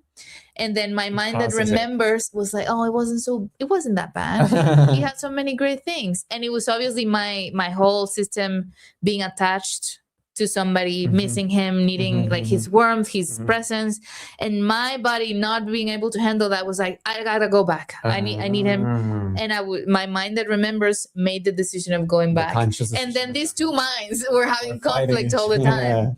So I feel like that's why people really should read more about psychology and stuff, because we'll be doing freaky things. Yeah, like your emotions are your emotions, but I don't think we should just fully trust them like all the time. Mood, Yeah. Have you ever been in love, or do you think you can be in love with two people at the same time? For sure. Yeah. I think it is possible. Yeah. Is checking your partner's phone, is like a no-no, or does it depend on like the setup? It is a no-no. I feel like you need to respect them as individuals. Yeah. Don't go. Yeah. If you go looking for something. I did it once when I was like 19. No, don't do it. You don't recommend. Yeah. Not because of what you're gonna find out is so bad. You just have some respect. Trust them. Yeah. Ideally, you would trust them. Yeah. Have you guys ever had a work husband or a work wife? No, but do you know the term? Yeah. I feel like I do have. Yeah. I mean, I think that's actually can be very normal. I actually had a funnier version of it.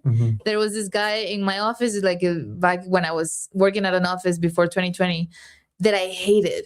It wasn't deep hatred, but it was like, he's so annoying. I find him so annoying. And I would go home and complain to my boyfriend about it. This guy sucks. And then we all got fired because of the pandemic. And he went to my stand-up show like years later, like a couple of years later. And he was like, oh my God, you did such a great job, blah, blah, blah. And I hooked up with him. Yeah. The guy that you couldn't stand. The guy I couldn't stand. Years later, I hooked up with him. And I feel like we also need to be a little aware of that. When somebody like we find like annoying for a weird reason, this might be a sneaky attraction, unconscious attraction to them. That's so real. Yeah. That's real. The fact that you're having any type of, because I think usually the opposite of love is not hatred. It's a complete apathy. Yeah, apathy. Mm-hmm. The fact that you would Just go not- home You're and come, indifferent. right, Yeah, like indifference. indifference. All right, we're Yeah. gonna use the whiteboard. So you guys get your whiteboards ready. Okay. I know I mentioned your app, and we may pull it in later. But Cool. all right, what is the biggest red flag on a first date? Like for you, it doesn't have to be in general, but it's like for you, this is the biggest red flag for you on a first date.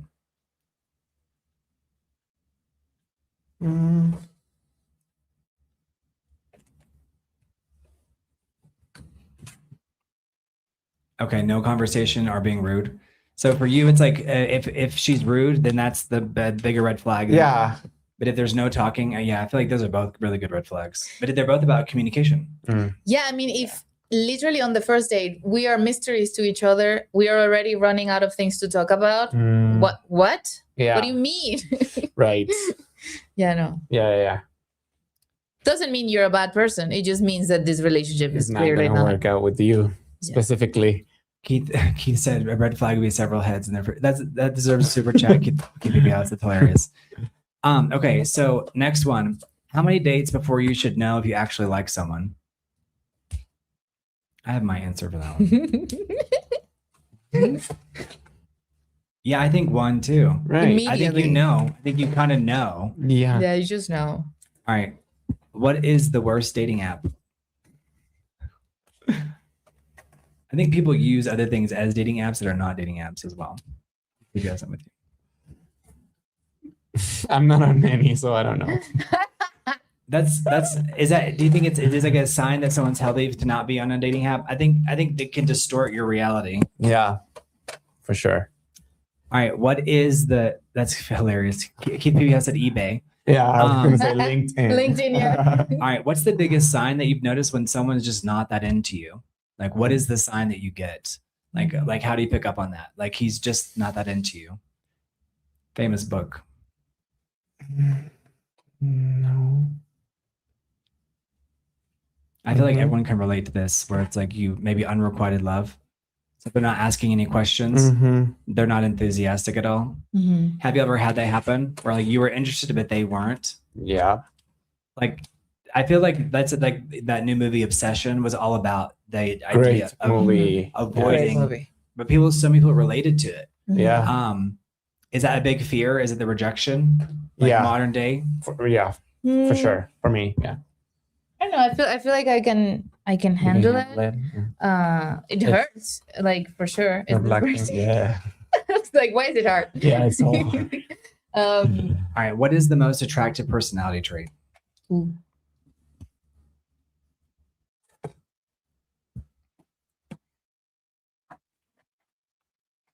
Oh. Yes. I agree. Those are both really good. Yeah. What's the most unattractive personality trait?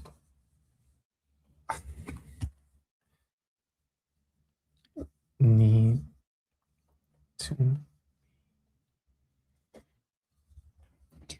This is probably too long to be a full personality trait. It's more like a thing that they be doing. All right. So complains too much or needs to be always right. Yeah, like not being open, like to mistakes. Yeah.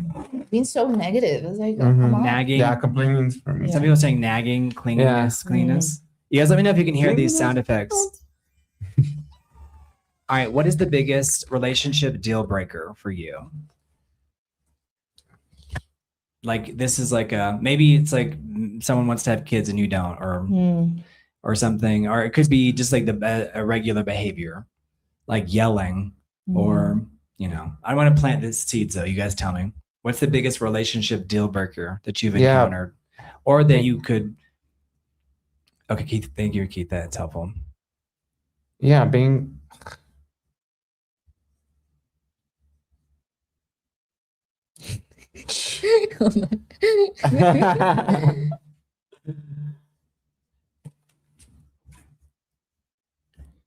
Doesn't have their life together yet, or hurtful. Yeah, being mean, like. I feel like I'm seeing a recurring theme though too. Like, do you think is there like is there a mean streak within women nowadays, or is it just in humanity in general? I think humanity. I think we're very comfortable with being mean. and not kind. Is that like is that a recent personality trait? Yeah. I'm just like, don't take S from anybody, and I'm like, no, you always have the choice to be mean or not. All right, so what is the worst thing someone can say on a first date? Worst.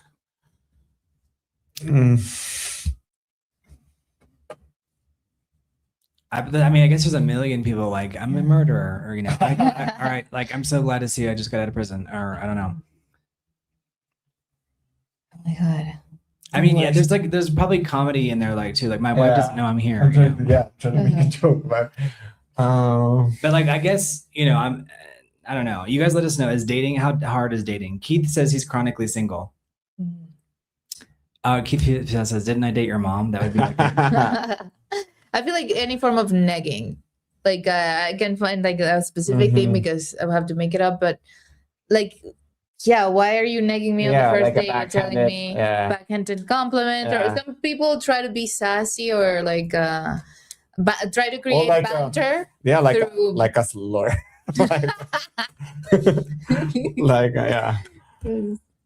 Oh, them slurring? Yeah.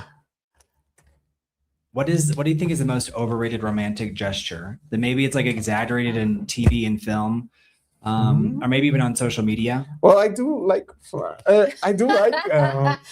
they are overrated. But I don't think. Like what? I just don't care. Like, what do I do with them? Like, what? It's cute. Like, I think flowers are cute. They just smell great. Like, I do love them, but I think they are overrated. What's the best first date activity? I feel like we commonly see like going to a movie and a dinner and a movie, but I'd be curious. I hate movie. Like, I hate movie for a first date. No, wait till you're 6 months in. Yeah, 3 months, 2 months. Sorry, I take forever. Like, just this is nice.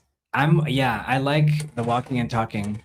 I would love to like walk through a park or something like that. My favorite trilogy is Before Sunrise. So I will idealize walking and talking. A good walk and talk. KPBS says ropes course. That'd be interesting. Although I feel like an accident could happen. I guess walking and talking too, you could fall into a manhole. Yeah. What's the worst first date activity? Like the worst. We already said Well. Yeah, because you're just staring at a screen, right? Yeah, like there's no engagement. No interaction, like no, What is something in dating that people pretend not to care about, but absolutely do? I'll put it on the screen, but like people pretend that they don't care, but they really, really do. That they pretend they don't care. I believe this.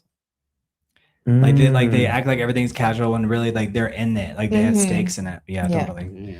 I think one of them is money. People are like, oh, I don't care. It's like, yes, you do. Yeah, like just admit it. Like there's no use to pretend that you don't care about that. Just making say a lot about the rest of their like the traits, big talk. right? Like, no, we don't need to. Like,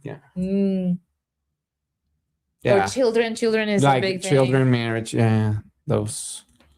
I've known people that broke up after like 8 years of relationship because they didn't agree with the children thing. And I'm like, you should have talked about it on the first week. Like, what do you mean 8 years? That's crazy. What is something, what instantly makes someone more attractive? Like, what's something that people can do that instantly makes them more attractive? Or like, oh, you're like, yes, like this. Yeah. Yeah. Love that. Yeah, me too. That's good. All right, let's pull out your app. So you guys, Sai, you have an app. And literally, it's called. So it creates dilemmas. Okay, explain this app to everybody. So it's a website, and the whole thing is that this a game that you can play with your friends at home and stuff. And the idea that is improvised debate. Yeah. So you'll get a random topic within 3 categories. So we have light stuff, which is everyday things. Radical mode, which is like can be like heavy political or controversial topics, and drama mode, which is the one we're gonna play that is about relationship stuffs. So you get the topic, And I think today we're just gonna give our honest opinion about the topics. But on the game, you get the topic and a stance, which can be like hate or love. And for 2 to 3 minutes, you have to pretend, even if you don't actually agree with it, to hate monogamy. Even if you're fully monogamous, you have for 3 minutes to talk about how much you hate monogamy and argue. I feel like it's a good brain exercise to work on your skills and argumentative, whatever. So let's do one for drama mode. Okay. Topic: making your partner jealous on purpose. Do I argue for it? Like it's a tag, but I don't think we have to play like that. I think we just just say. I think it's a healthy way to keep like things spicy. Right. A healthy like small amount of jealousy. I think it's great for our relationship. Small. And if you treat it as a game, it can be so hot. I mean, oh to my me, god, yeah. I remember having moments where I would see like random women being so like googly eye about my partner, and I would be like, that's so hot. Like you want to feel like your partner is desirable. There's a whole debate online about how it's bad that they say that men date to impress other men, so they want to have a hot girlfriend, so other men think that they're so great. Oh, they are so alpha. I see those. I don't see their. I mean, when it's extreme, it's bad. But I think we're all proud to be with somebody. For sure. Cool. Yes. I mean, that's healthy. Proud. Yeah. I want to show them off. Yeah. I'm with the heart. What do you think about that making your partner jealous on purpose?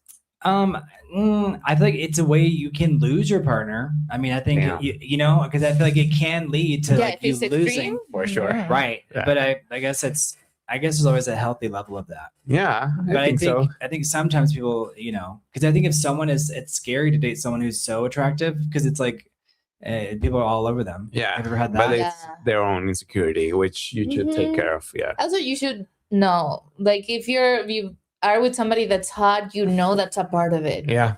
Like it was in my last relationship, it was funny because at first he was like, oh my God, everybody's staring at us because I'm with a hot girl. And he loved it at first. And then he was like, people are staring. And I'm like, okay. Sometimes people start hating after a while things that they attracted in the beginning. They loved in the beginning. And that's really deep. Yeah, that's real. That's real. Yeah. 100%. I'm sure I'm traumatized by some of that. Yeah. Like, oh my God, I loved you, that you were so funny and outgoing, charismatic. And then I'm like, why are you talking to her? Why are you being the life of the party and ignoring me? It's like, come on. Yeah. Okay, another one? That's good. That's good. Yeah. Go for it. Let's go. Boom, boom, boom. Oh, choosing passion over stability. Okay. I don't think you have to choose either or. Like ideally you like sustainability? Stability. Just stable. Yeah, like stable. I don't get it. What do you mean? I mean, that I think that I did that in my last relationship. It was not stable, but we were both very passionate, and I kept choosing it because I loved the intensity. There were many things I hated, but at the same time, I was like, this is great. We really like each other. It's a fiery, whatever. Right. And ideally both, because also stability without anything, any passion. Yeah. That sucks. Yeah. But don't be afraid of work it out. Have both. Yeah, that's good. That's good. Don't be afraid of passion. Yeah. All right, I'm gonna take that home with me. Yeah, right, I like that. All right, next one. Let's see. I don't like this. In public. I don't like this personally. I don't like this in public. Yeah. What if they say no and they want to say no and feel pressure? Just put a lot of pressure on them. Like, for me, it's a very intimate thing. It's a very intimate decision, and I don't need anyone else like looking into like what's going on. I guess some people like the performance of it. I don't like it, yeah. But if you had a previous private conversation and you were like, yeah, let's do it, and then is the girl, he knows that the woman is like very like, yeah, if you're both into it, for sure. Like it can be a little game. You want a little clip for social media. Yeah, then go for it. But like have an agreement before. First, for sure. What do you think? I feel like it's performative. I've been asked, like, if someone was like, "Oh, do it," like, and I'm like, "Huh?" I think I feel like I always want to put my head, like, be inside their minds, like, what are they thinking when I see people do it? And it looks so like it's like a scene out of a movie. Like the early days of Instagram, like that kind of stuff. Yeah. I feel like that everything was about, like, here's a picture of me in a wheat field. Yeah. You know what I mean? It just felt like there was so much of that. I didn't know what to do with it. So I don't know how real that is, but I do think some people, it's like they're very genuine about it, and it's like that's the whole special thing. Yeah. I think, and I think also, like, how accepted is your relationship by society has something to do with it too, right? True. Like seeing a man like propose to another man, like you wouldn't really see that, right? So it kind of changes the way you view the other thing, right? So it's interesting. So I don't have a strong opinions on it necessarily. Just don't do it to me. Yeah, like just. But if you really like the guy, if you really like the guy, why not? Yeah, if somebody, you're not gonna not marry him. What we said about being flexible, if somebody, I'm crazy about him, he can do whatever, and I'll be like, this is perfect. Keith Peavy is like, what about those flash mobs? Like, have you heard the flash mob proposals? Yeah. He's like, yuck. I don't know. That feels so bizarre. It's like so contrived. It's so John Scott said it best. Seems contrived. Yeah, it's so planned. It's like I feel like you can suck the romance out of it because it's like you have clipboard and like someone who's like, okay, you're like, okay, I know you brought 100 people here for the flash mob, but no, I won't marry you. Like, you know what I mean? Yeah. And everybody's sad. Every single member of the flash mob is having, like that Midsommar scene where she finds out the guy is cheating and they're all crying together at the same time. Like that. You imagine that after the flash mob is. Yeah, that's funny. All right. I don't like it. Another one? Yes. Go for it, yeah. Oh, this is boring. Friends with benefits. So, like, basically being in a relationship with someone, like, but it's like you sleep with each other. No, just like having a friend that you fool around with. I think. I like. Yeah, you can have some of those, but it's never a very close friend. Yeah, like it's always just, this guy, I know him, he's fun, we can talk and we can fool around. But if it's like a really close friend, I wouldn't do that. I wouldn't advise that. I feel like that's if you value the friendship, because if somebody's your close friend that you love hanging out with so much and also have sex with, you just get married. Yeah, I just get married.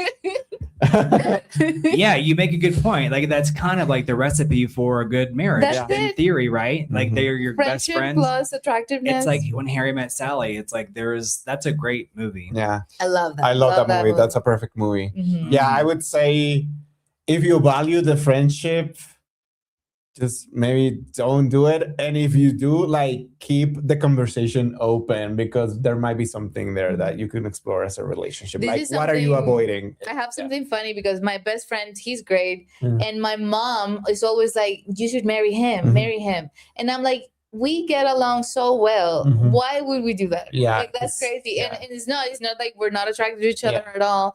But it's just like, also, you need a little bit of friction with a partner and with a friend. With him, my relationship with him is so smooth. Like we agree with about most things, and it's just so nice that the chemistry is not there because everything is just nice and smooth. Yeah, and that would be ideal for a relationship. But I think I'm too crazy. So I need a little bit of but you're saying that there's really no chemistry. Like it's too too smooth. It's just I would say that. Yeah, but it's funny that my mother is like, marry him. Just marry him. Like, what are you doing? You're wasting time. No. Do you guys think someone can genuinely love you, but also like cheat on you?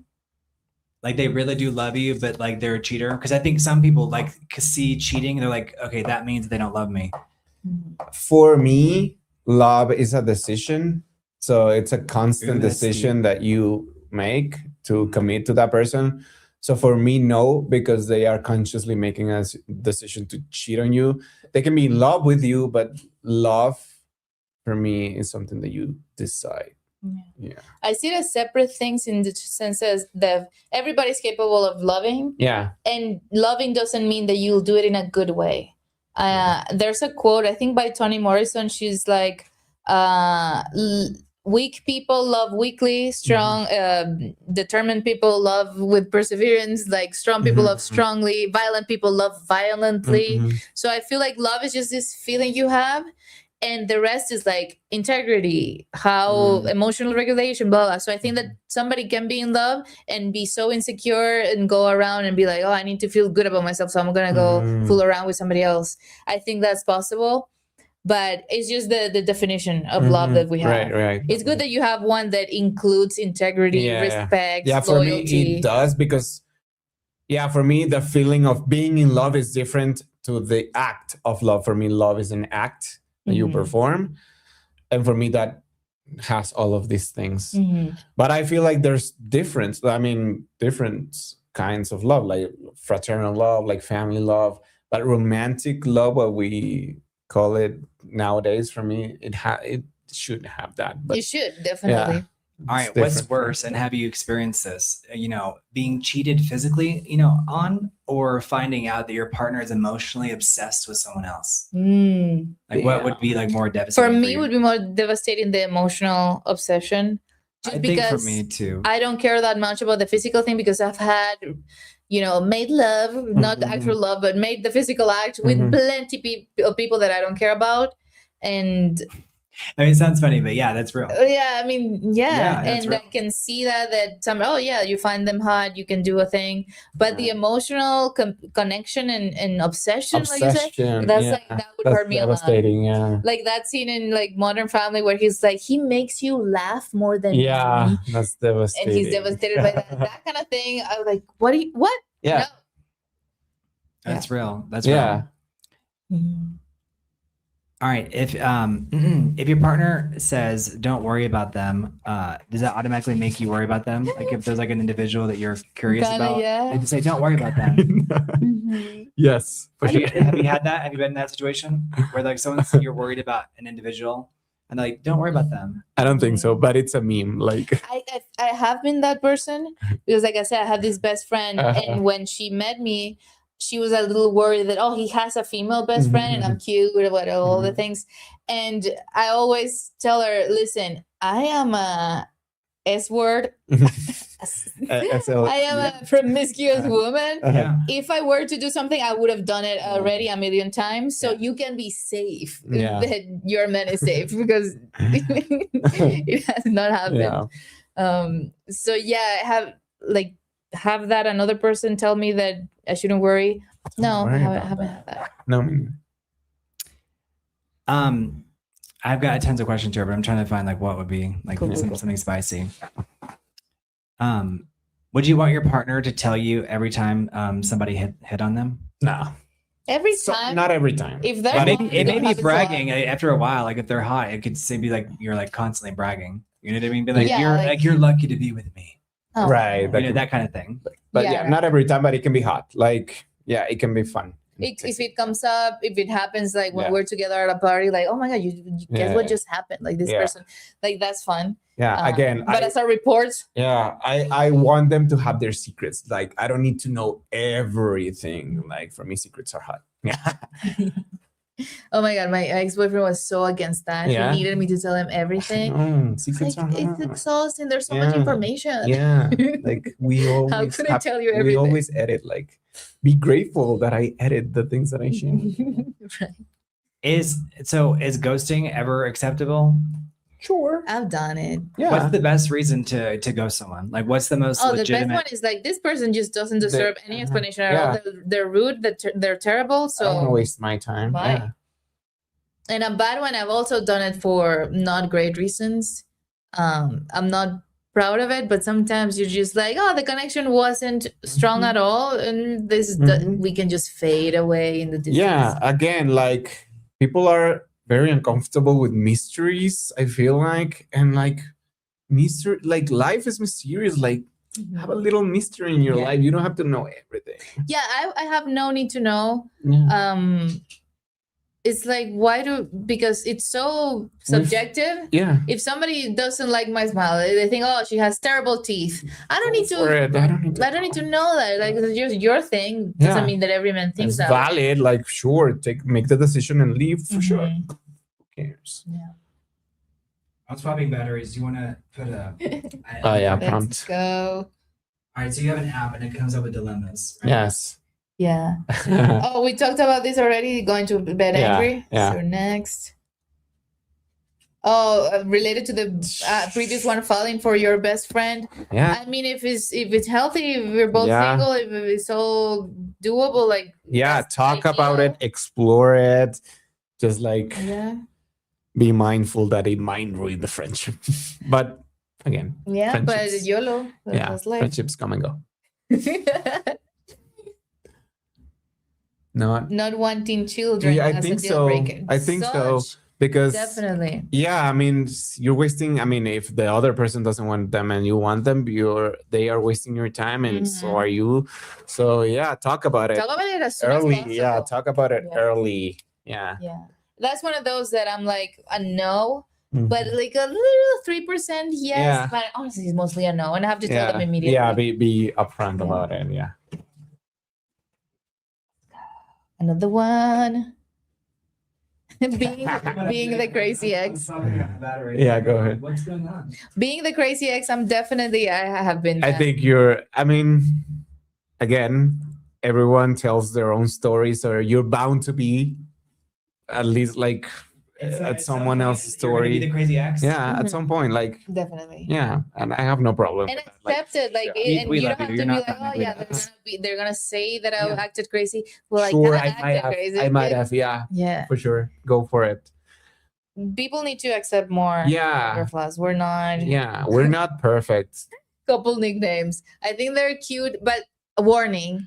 When you start ironically calling each other like goofy things, it will become real. Yeah. Like I remember I had this boyfriend when I was like 19 or so.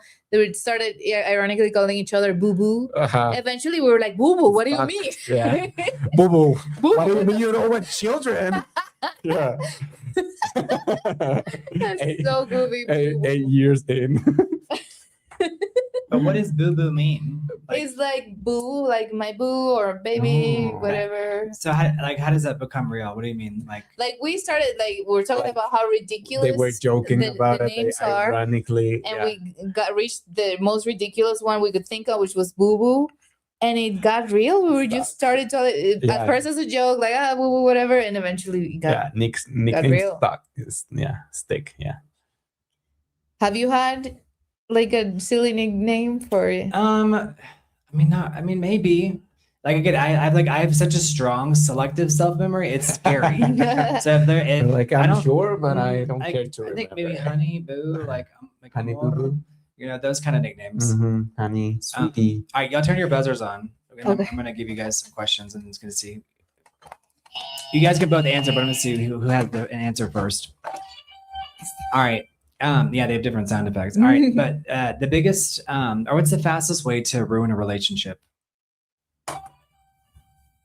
I feel like the nagging, like to be like, because I love you, I'm gonna criticize you, and just so you can improve. I feel like people don't do well with the negative stuff. Maybe I can reframe it in a way that, like, you do something that I hate, but sometimes you do something that I like. This is Esther Perel advice.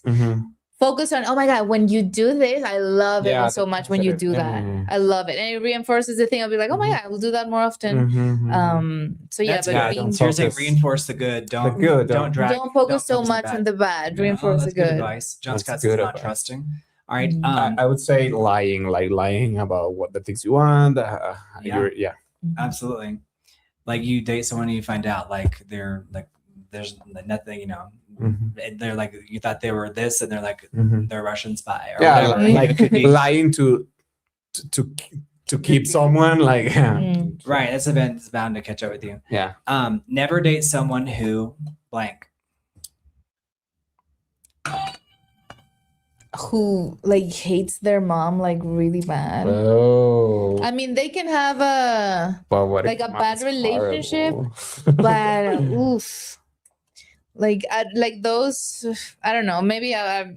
No, I think that's fair. I think that's fair because I also think like and unfortunately, even if they have a valid reason, it's still like that's gonna affect them. And maybe this is related, but never date someone who is always the victim in their own story. Oh my God, yeah, agree so hard. Yeah, if you hate your mom because you're the victim of her, But being the victim of everything in general is like, this cannot be. The world is not against you. Figure that out.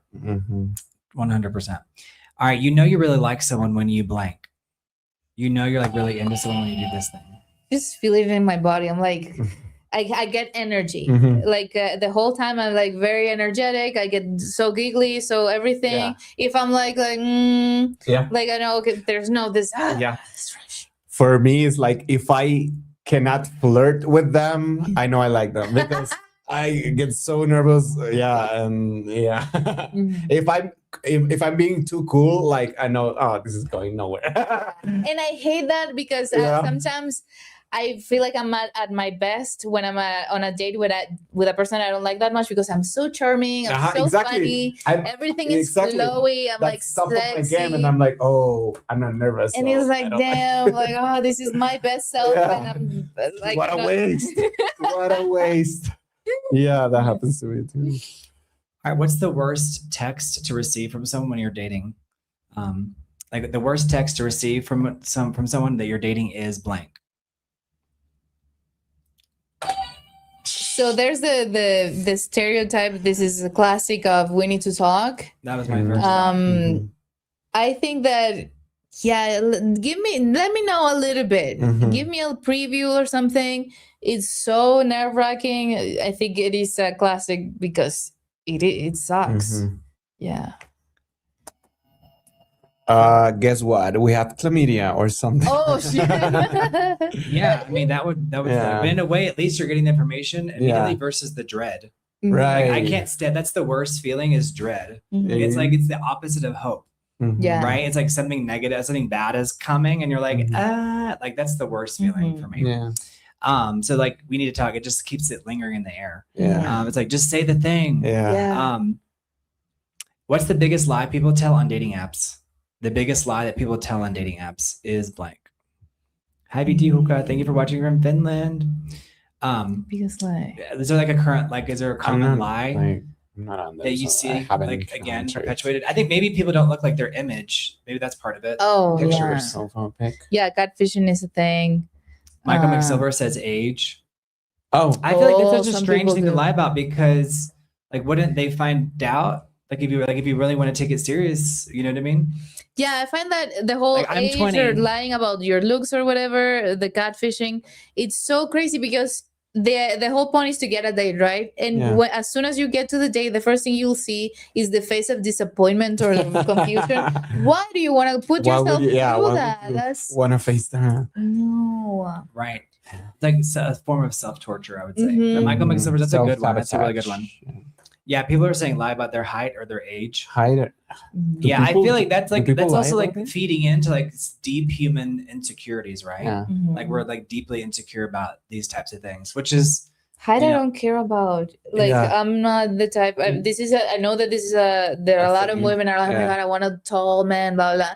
It's nice, but I don't care about it that much. Like it's just.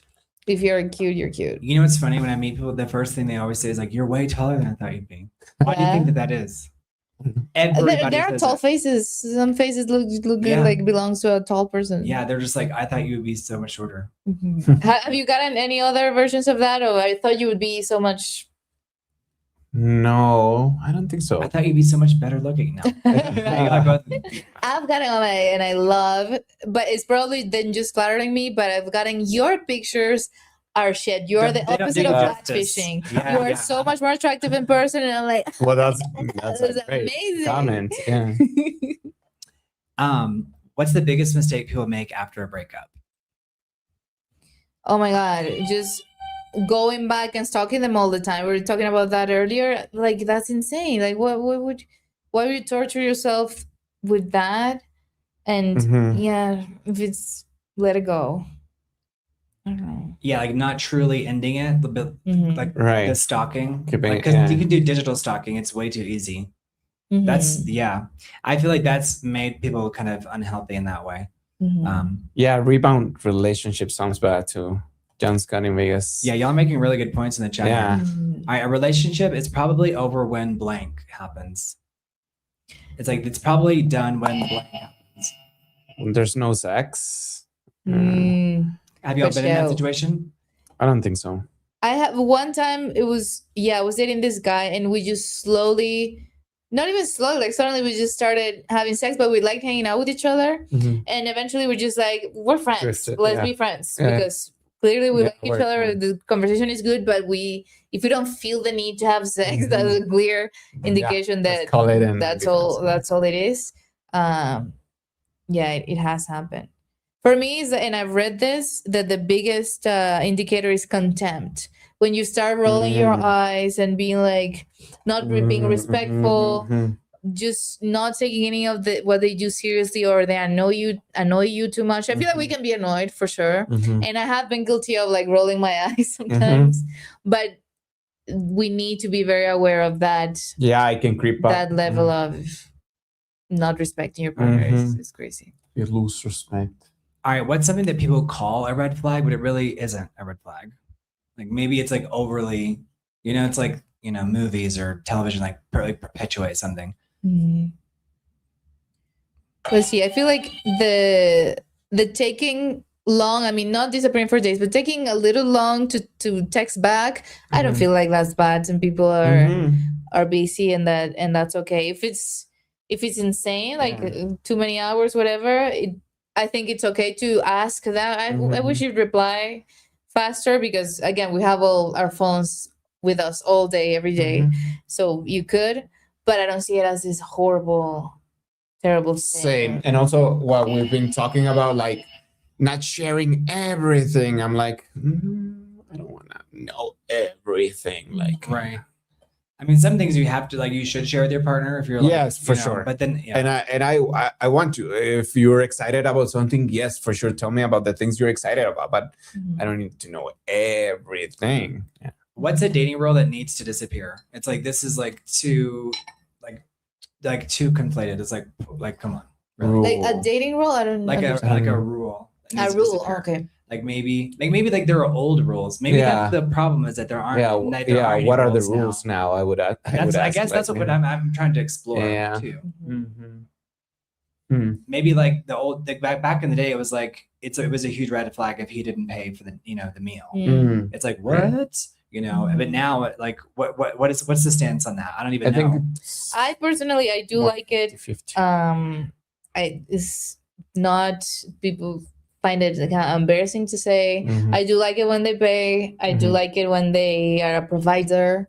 I don't see anything wrong with people who split the bill and do that thing. It's more of an open conversation. For me, I love feeling like I'm being pampered. I love feeling like there are versions of, I know that it's a lot of pressure for men, and there's something to talk about there, and we shouldn't be like that. But also, we need to be also very self-aware of what we like. And I like when a man is like this, like manly, not in this toxic positivity, but just somebody. I have this kink about ability. When I see somebody being so good at what they do, so able, so competent, it turns me on so much. And to deny that would be a disservice to myself, and dishonesty would be hypocritical and dishonest. So it's better to just like, also, you want the person you're dating to be honest with what they want and what turns them on and whatever, instead of somebody like, I don't mind, and then they find it like, oh, I wish you would do that or be like this. So everybody needs to just be more honest. And I personally do like when they pay and when they have the bag. What's something people pretend doesn't matter in dating, but it absolutely does? Like, money. I think money and looks are like the biggest things. There's also a conversation, a debate about body count. And it can get so toxic and horrible. Like, I'm like, oh, she's used up, whatever. I think that it matters in a different way. What's your number type of thing? Like, how many people have you been with? Yeah, that's crazy. I find that disgusting. Is don't like if you judge somebody like, for that. Count? I don't count. Like, yeah, exactly. I don't. Like, I don't have like a tally board like on my wall. It's like, thank you, Rob. Right. Thank you, Rob. Thank you for being here. Yeah, so good to see you, Rob. Thank you. So I think that it matters in a different sense, is that it does speak about your what you've been through and experience, what you've been through. Honestly, like when I know that somebody has had a lot of sexual relationships, they tend to be good at it because the practice, there's expertise, and then it's like good to be with somebody that is competent in that sense as well. And somebody that has had a lot of experiences in general. There's obviously lines, because you also, I feel like sometimes people can act compulsively in a way that, I'm feeling a void with flings and one night stands and these types of casual relationships. You also want to look into that, right? How much you crave, how lustful are you, whatever. Not in a judgmental, I don't know, way, we don't want to pathologize people, but we should probably look into that, like what's impulse control, all those things. What's one reason you would like immediately end a first date? You're like, this is over. Like, well, I did that thing about the tantrum. How are you having a tantrum on the first date? That's pretty wild to me. But I also think, people are maybe he was going through something, maybe not. Some people are just chronically that way. Yeah. Another one that I did was I just didn't like the way he smelled. And it wasn't even, he stinks. It was just, I don't vibe with it. And it's like, what are we doing here? I don't want to waste your time. This is such an essential thing. And I really had a beer with him, and we had a little talk, and it was like, I gotta go. That's, great. Yeah. No, hygiene matters. It does matter. I think it's also like an indicator of like how someone's mentally feeling. Like if they're not in a great place, like they're not watching their hygiene as much. And I didn't even mean the hygiene, which is true. But like a week or two or something, you're like not in the great place, so you're like your hygiene drops off. Has that ever happened or no? Like no matter how bad you feel, you're like, I'm always wearing deodorant. I'm always, do you know what I mean? Yeah, I like to. I really like to, because that's the bare minimum of how good I feel, especially on bad days. I'm not going anywhere, and I take a shower and I do my makeup and I sit in front of the mirror like, hello. No, that's good. That's like a healthy practice. That's a good. Yeah, even if I have nothing to do. Get the video like for that. I haven't even said that once. But I didn't even mean like it was. I get what you mean. Or he's dirty. No, it's like it's literally just the attraction chemistry thing, like the chemistry. It's his naturally body odor. It's not something that appeals to me. Yeah, and that's enough. Yeah. Interesting. PBS said someone who is denigrating towards me would end a date. I mean, absolutely. Nagging, denigrating. Sure. Keith, has that ever happened to you?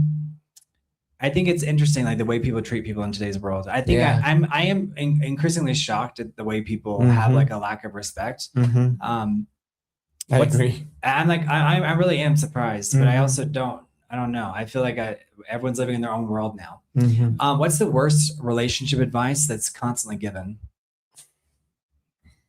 I see this on TikTok all the time. The whole thing about pretend to be busy. Don't show too much love too soon. Yes. Don't show enthusiasm too soon.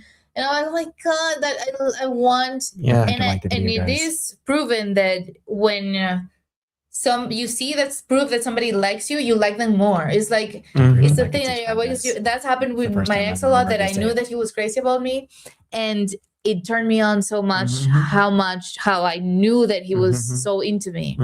So I feel like it's the opposite. Like if you show me disinterest, I'm gonna be like, this is boring. I'm not.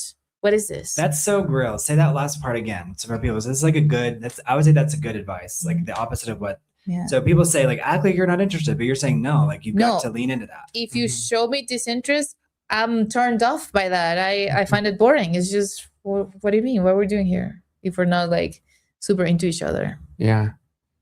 And also maybe like the idea of like just be you, unapologetically you, and like don't compromise and like have like these high standards.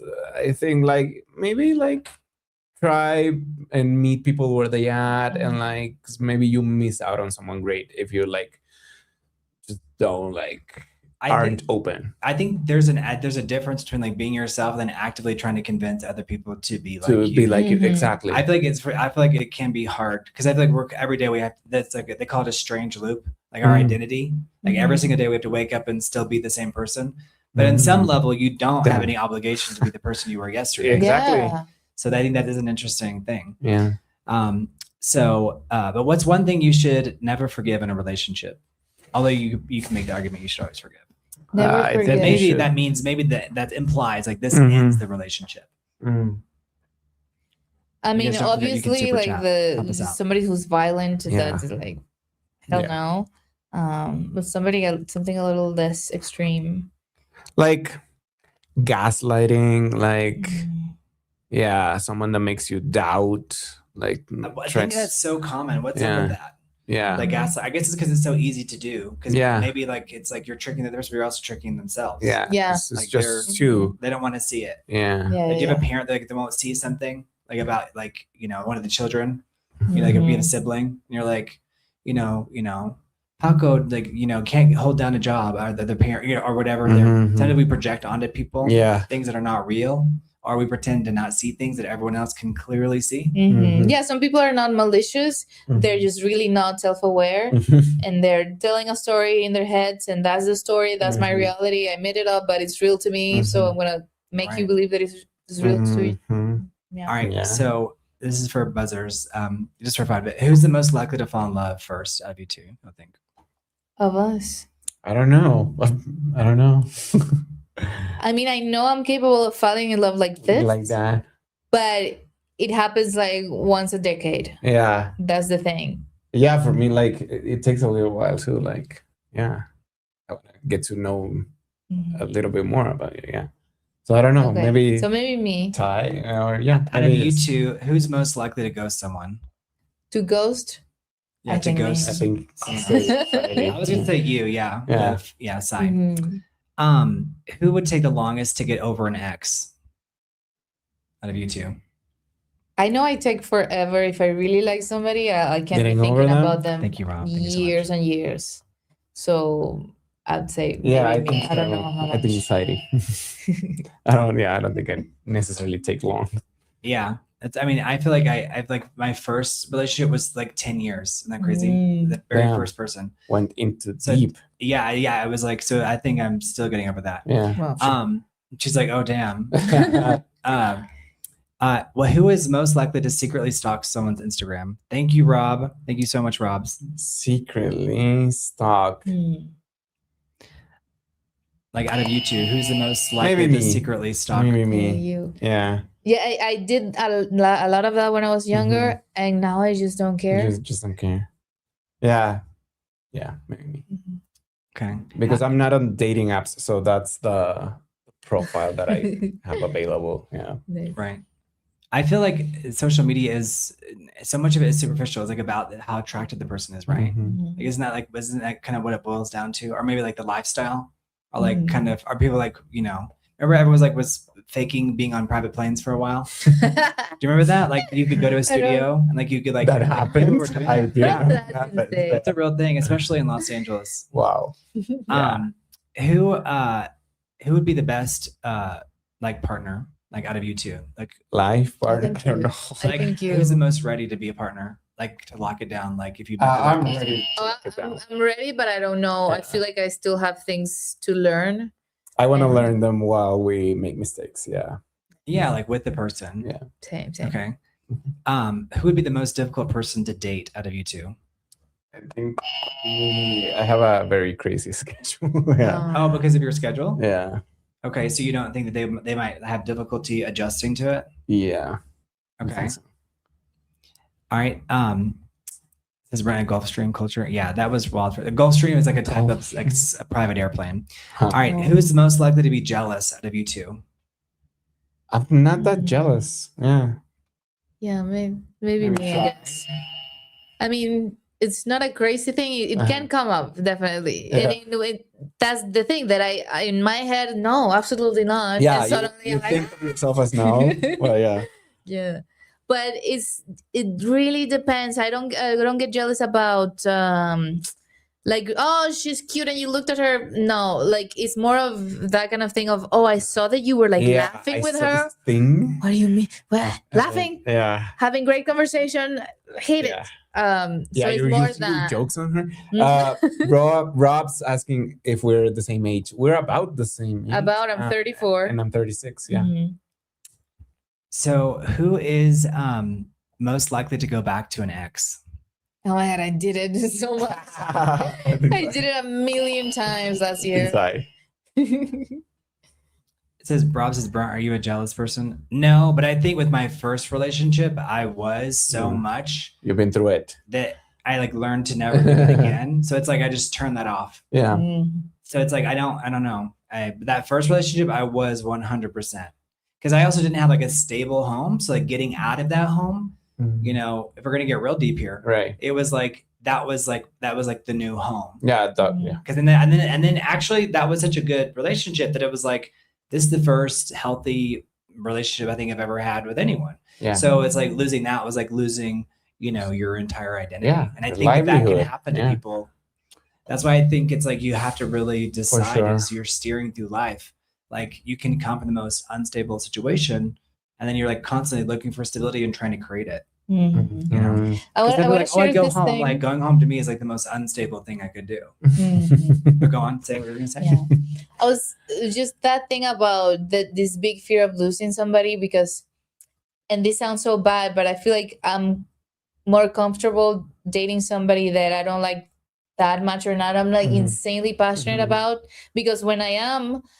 Like the feelings are so overwhelming. Like I feel like I'm not myself. Like something I cannot control. Like what do you mean? I'm ruminating about this, and I'm jealous, and I have all these bad feelings. So I'm like, better not. Yeah. So less highs and lows with someone. It's like okay, drive you as crazy. Better be with somebody like that. Because it is crazy. It's like, oh my God, it's what I want the most in life. I want to be passionate. I want to be with somebody I like so much. And at the same time, I'm so scared. Yeah. Because like I lose myself. That's in the so feeling. real. Yeah, that's so that is real. Very real. Because it is like there's like a fear of losing the thing that you want. And I think that's like it's so sad because I do think that it does happen in life. Like when you get something that you really want, it's like it does feel like sometimes the universe can take it away. Or if maybe or just like if it just happens once, you kind of like, you know, you repeat the thing in your head over and over again.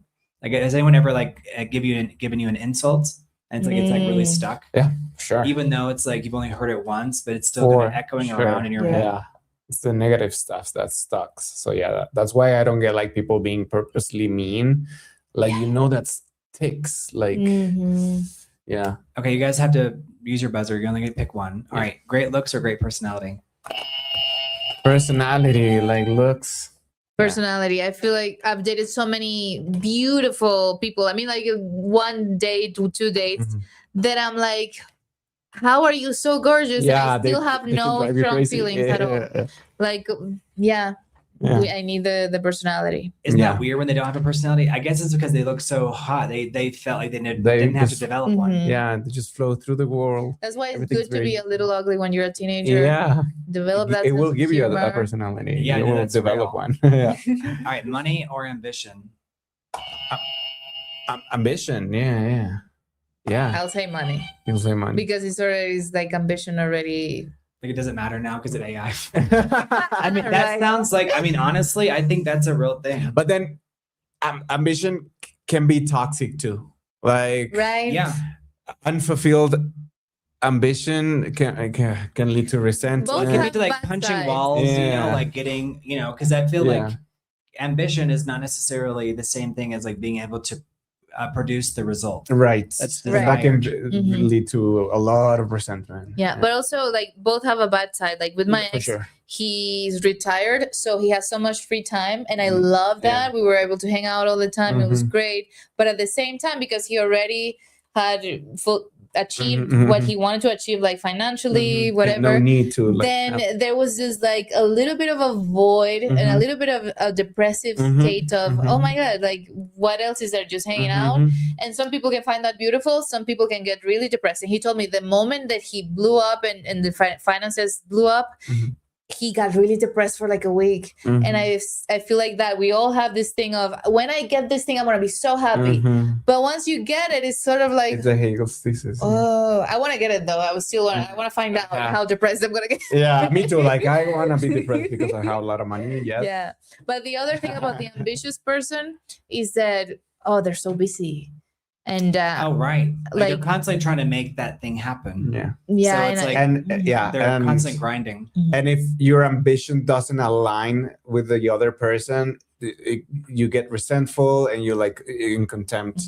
Yeah. Or even if we're both ambitious, so you're busy with this all the time, I'm busy with this all the time. Then where is the balance? We're never gonna see each other. Yeah. So I think there's something good about having that thing of, okay, maybe you are making the money, I'm kind of more chilling or having the fun, or something like that. And it doesn't always have to be the man is doing that, the woman is doing that, but there has to be complementary relationship.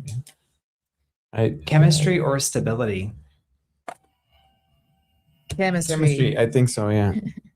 Yeah. Funny or romantic? Funny. Romantic. What's more romantic than laughing your ass off with somebody? I'm with you on that for sure. 100%. Thank you, Keith Peavy House. Thank you guys for keeping the lights on. You guys are amazing. All right, let's keep them coming. 3 more. All right, so someone very independent or someone very affectionate? Only one. Oh, damn. Independent or affectionate? Little bit of both. Like, I know, right? It's a hard one. A balance. I think affection is, needed. That's so needed. Yeah. Yeah, affectionate all the way. I mean, obviously. Otherwise, what are you in the relationship for? They're like, but no independence, like no hobbies on your own, like. Yeah. A partner who texts too much or too little? Too much. I can deal with too much. Thank you, I can Rob. do with a little. You're amazing. Thank you. Yay. I would say, that's hard for me. I know I text too little. I know I text too little that it's like scares people. Yeah. Like they get the person. Yeah, but I feel like I've adapted to myself. I have to like do more. I'm like message more. But I'm like, what do I say? I feel like everything has to be a show. It's like I'm still alive. Okay, thanks. Right. All right. Would you like a part? I mean, really, I feel that way. All right. So, a jealous partner or an emotionally distant partner? Jealous. Yeah. That's so tricky, but I can feel deal like with a little jealousy. Yes. Emotionally distant. But emotionally, what you is can that? do anything with that. So no. Yeah, that's They're both bad though. Yeah. But, both it's interesting that humans have a hard time to not like being in the middle with that one. I think I get that one. All right. So dating app or meeting someone organically? Organically. Yes, please. There's something so hot about it. And you know instantly if you like them or not, if they smell or nice or and not. also the mysterious part of I'm intrigued, we're looking at each other, it's like yes, for sure. So much more exciting. Yeah, because now everybody's like, okay, you match and you already know. It just guarantees nothing. But still, it's like, okay, you still, but there's no mystery anymore. It's more like a job interview. You arrive, you see, but in person, oh my God. I know, it's like meeting someone at the park or at church or something that's kind of feels like, oh, wow, this is so magical. Yeah. Versus like all the things that are wrapped up in an app. It's just. For sure. All right, a brutally honest partner or an overly sensitive partner? Brutally honest, I feel. What? But not mean, but yes, brutally honest. Yeah. I mean, I would say they're brutally honest, but I guess it does imply that there's like they're brutal about it. Yeah. Next one is passionate but chaotic relationship or peaceful but less exciting relationship. I know I harp on a lot about passion, but I do value a lot of like being peaceful and boring. So that's fine. I'm trying to change it to the peaceful thing because I already did a lot about the passionate chaos. Yeah. And it is not sustainable. Ideally, you have both. Yeah. But now just to be aspirational with myself, peace. Yeah. Why not? Yeah, let's try peace for once. All right. Know everything about your partner's past or nothing? Like know everything or nothing? Everything. I guess knowing nothing is very scary. So I guess everything, but I don't need to know everything. Let's go with everything. I don't need everything, but yes.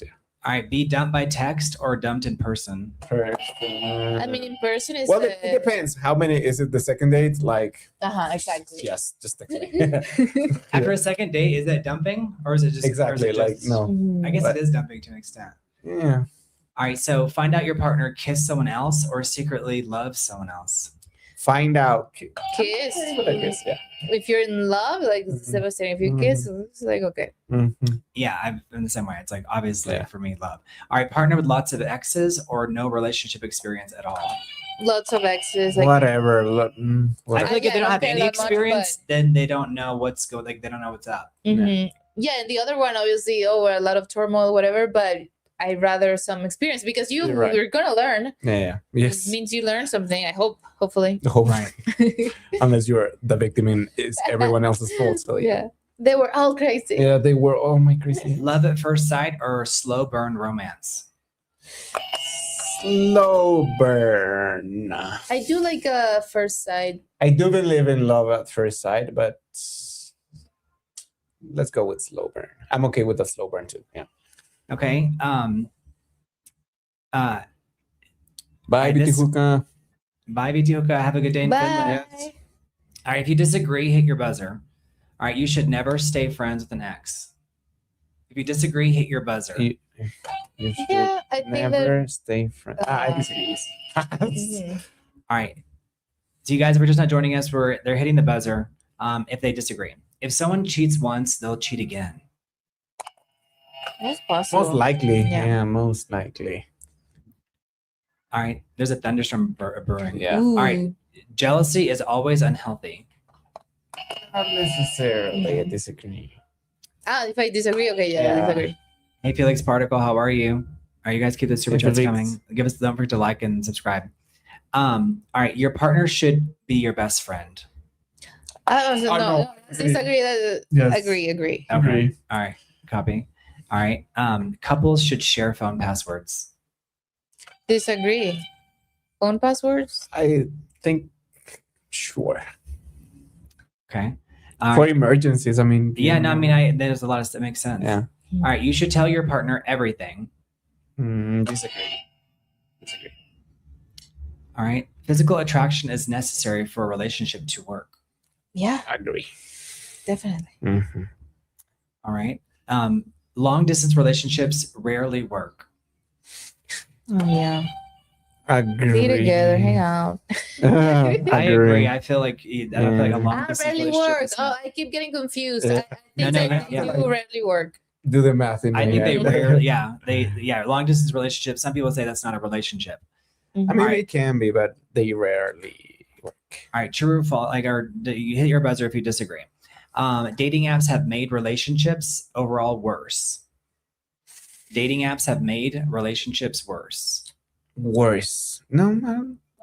I mean, I would argue that they have, but I also understand the need for them. Yeah. I don't hate it. I disagree. I don't think it's all the dating apps. I think it's a combination. Yeah, I disagree. All right. The person who cares less has more power in the relationship. Disagree because what is like the whole concept of having power in the relationship? It's like, I mean, there's truth to it, but it's like, why do you want to have a bunch of power? Like, and I would think, I think the person that cares has a lot of power. Like, I think like in a negotiation, that's probably true. But not like you shouldn't treat a relationship like a business negotiation. Yeah, for sure. Like you're holding the person hostage. Hey, David Young, we're so glad to see you. Of like Rob, you guys are amazing. Because I care so much, I'll accept everything, even if deep within I'm not into that. Let's say a person is not into open relationships, but they don't want to lose this person, so they'll be like, okay, I guess we can fool around with other people. In that sense, you're losing power just because you don't have that, solid sense of self that allows you to be like, no, I mean, I love them, but if I'm gonna lose them for whatever reason that is against my values or whatever, I'll accept that. So yeah, in that sense, you do. Thank you, Rob. You guys, one more. Thank you, Rob. Hey. All right, people know within the first date whether they're attracted to someone. Yes. Agree. I totally agree with that too. Yes. All right, you should never date a friend's ex. Disagree. I disagree because I think that maybe sometimes if the friend group is small, like y'all may be perfect for each other. But I think if you're doing it and to try to mess with your friend, that's sick. Yeah, that's I have an anecdote about that. I don't know if I've told it here before. I doubt it. but that's how my parents met. Because not exactly, because it wasn't an ex, but my parents met when they were both 17, and my mom's best friend had a huge crush on my dad, and my mom was trying to help the friend and be like, okay, let's introduce, blah, blah. Yeah.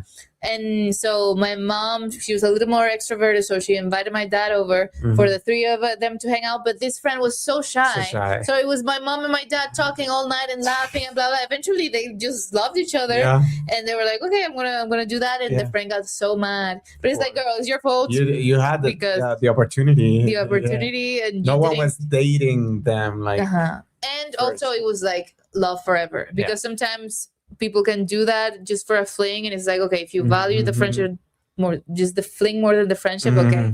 But in their case, they're still together after 35 years or so, so worth it. I mean, that's why I disagree. Like, you can find love. You never know. You should try it. Relationship can fully recover after cheating. A relationship can fully recover after cheating. I agree. I think so. I believe in the power of forgiveness. I would say I agree too. I agree too. Soulmates exist. Yeah, I agree, but there's not just one. Exactly. You can be. There can be multiple. Yeah, I agree with that. All right. Most people settle eventually.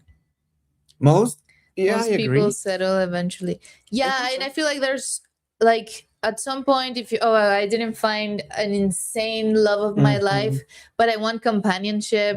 I want to be next to another human. I'm lonely. I mean, I feel like settling has such a bad connotation to it, and human beings at some point need to drop the standards of oh my god, this miraculous Disney World thing relationship, and just like, hey, have some companionship in life. There's a lot about it, and just companionship. I agree. There's nothing bad with it necessarily. Social media creates unnecessary relationship problems. Yes. I'm gonna say disagree, just because if you're problematic, you're gonna use social media to have problems, or you're gonna use whatever is around you.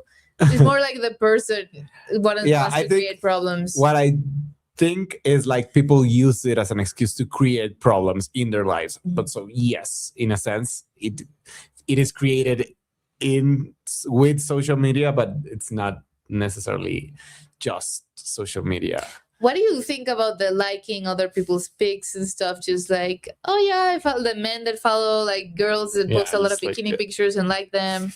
What do you think about that? I mean, I think that's okay. Like, have your hobby.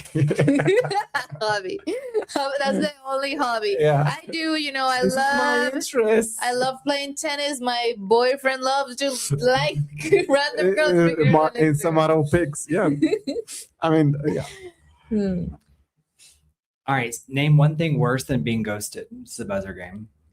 What's worse than being ghosted? Violated. Many things. I think that having somebody that is like just wasting your time, like they know they don't like you for real, but they're on purpose, dragging you along just because they're bored. I think that's worse. Just ghost me if you're not interested. Just ghost me. Like, I don't see anything. It might look kinder, but it's ultimately more cruel. Yeah, absolutely. Yeah, like stringing them along when you don't have any real intention to continue. If you already know, but some people are not aware. Some people are like, "Oh, this is great," and at some point they realize, "Oh, I don't want to marry this person," which is okay because you don't know. You won't know on the first date if you want to marry them. So it's okay that you at some point you realize, but if you already know and you keep it going, right? Why? PB House's grandmother had a farm. She put up an ad in the newspaper for her husband because she wasn't going to bump into anybody because she was on her farm. She had to bring 25 milk cows to the marriage. Her future husband drove 26 cows down the main street. I love that. That's so. I need to see that. Watch that movie, short film. It's very PB House. We gotta put that to film. That's goals for me. Yeah, I love that. Very interesting. People are like, this is lighting up the chat here. Free milk, you're hilarious. Yeah. All right. So Name something that makes someone like let's say I'm gonna skip this one because we've already you're like I don't know how to put this. Name something you should never say during an argument, like something that's kind of like a relationship ender. You're just like your mother. Oh, that's real. Yeah, like compare. And I was guilty of this, and it doesn't help at all. Let's just break up. Right, If I did this in a defensive way and I regret it, it's like, oh, if I'm so bad, then just break up with me. Then just do it. And he did. In the moment, it sounds like it makes sense. Like if you see all these bad things about me, then logically let's end it. Yes. But in that moment, it's just defensive because if they are telling you something, it's they because they're working it out and back. stuff. So if you it's a get cop like, out. whatever, Yeah. it's immature. But I get the impulse. It's a real thing. All right, name something that sounds romantic, but it's actually creepy. Creepy.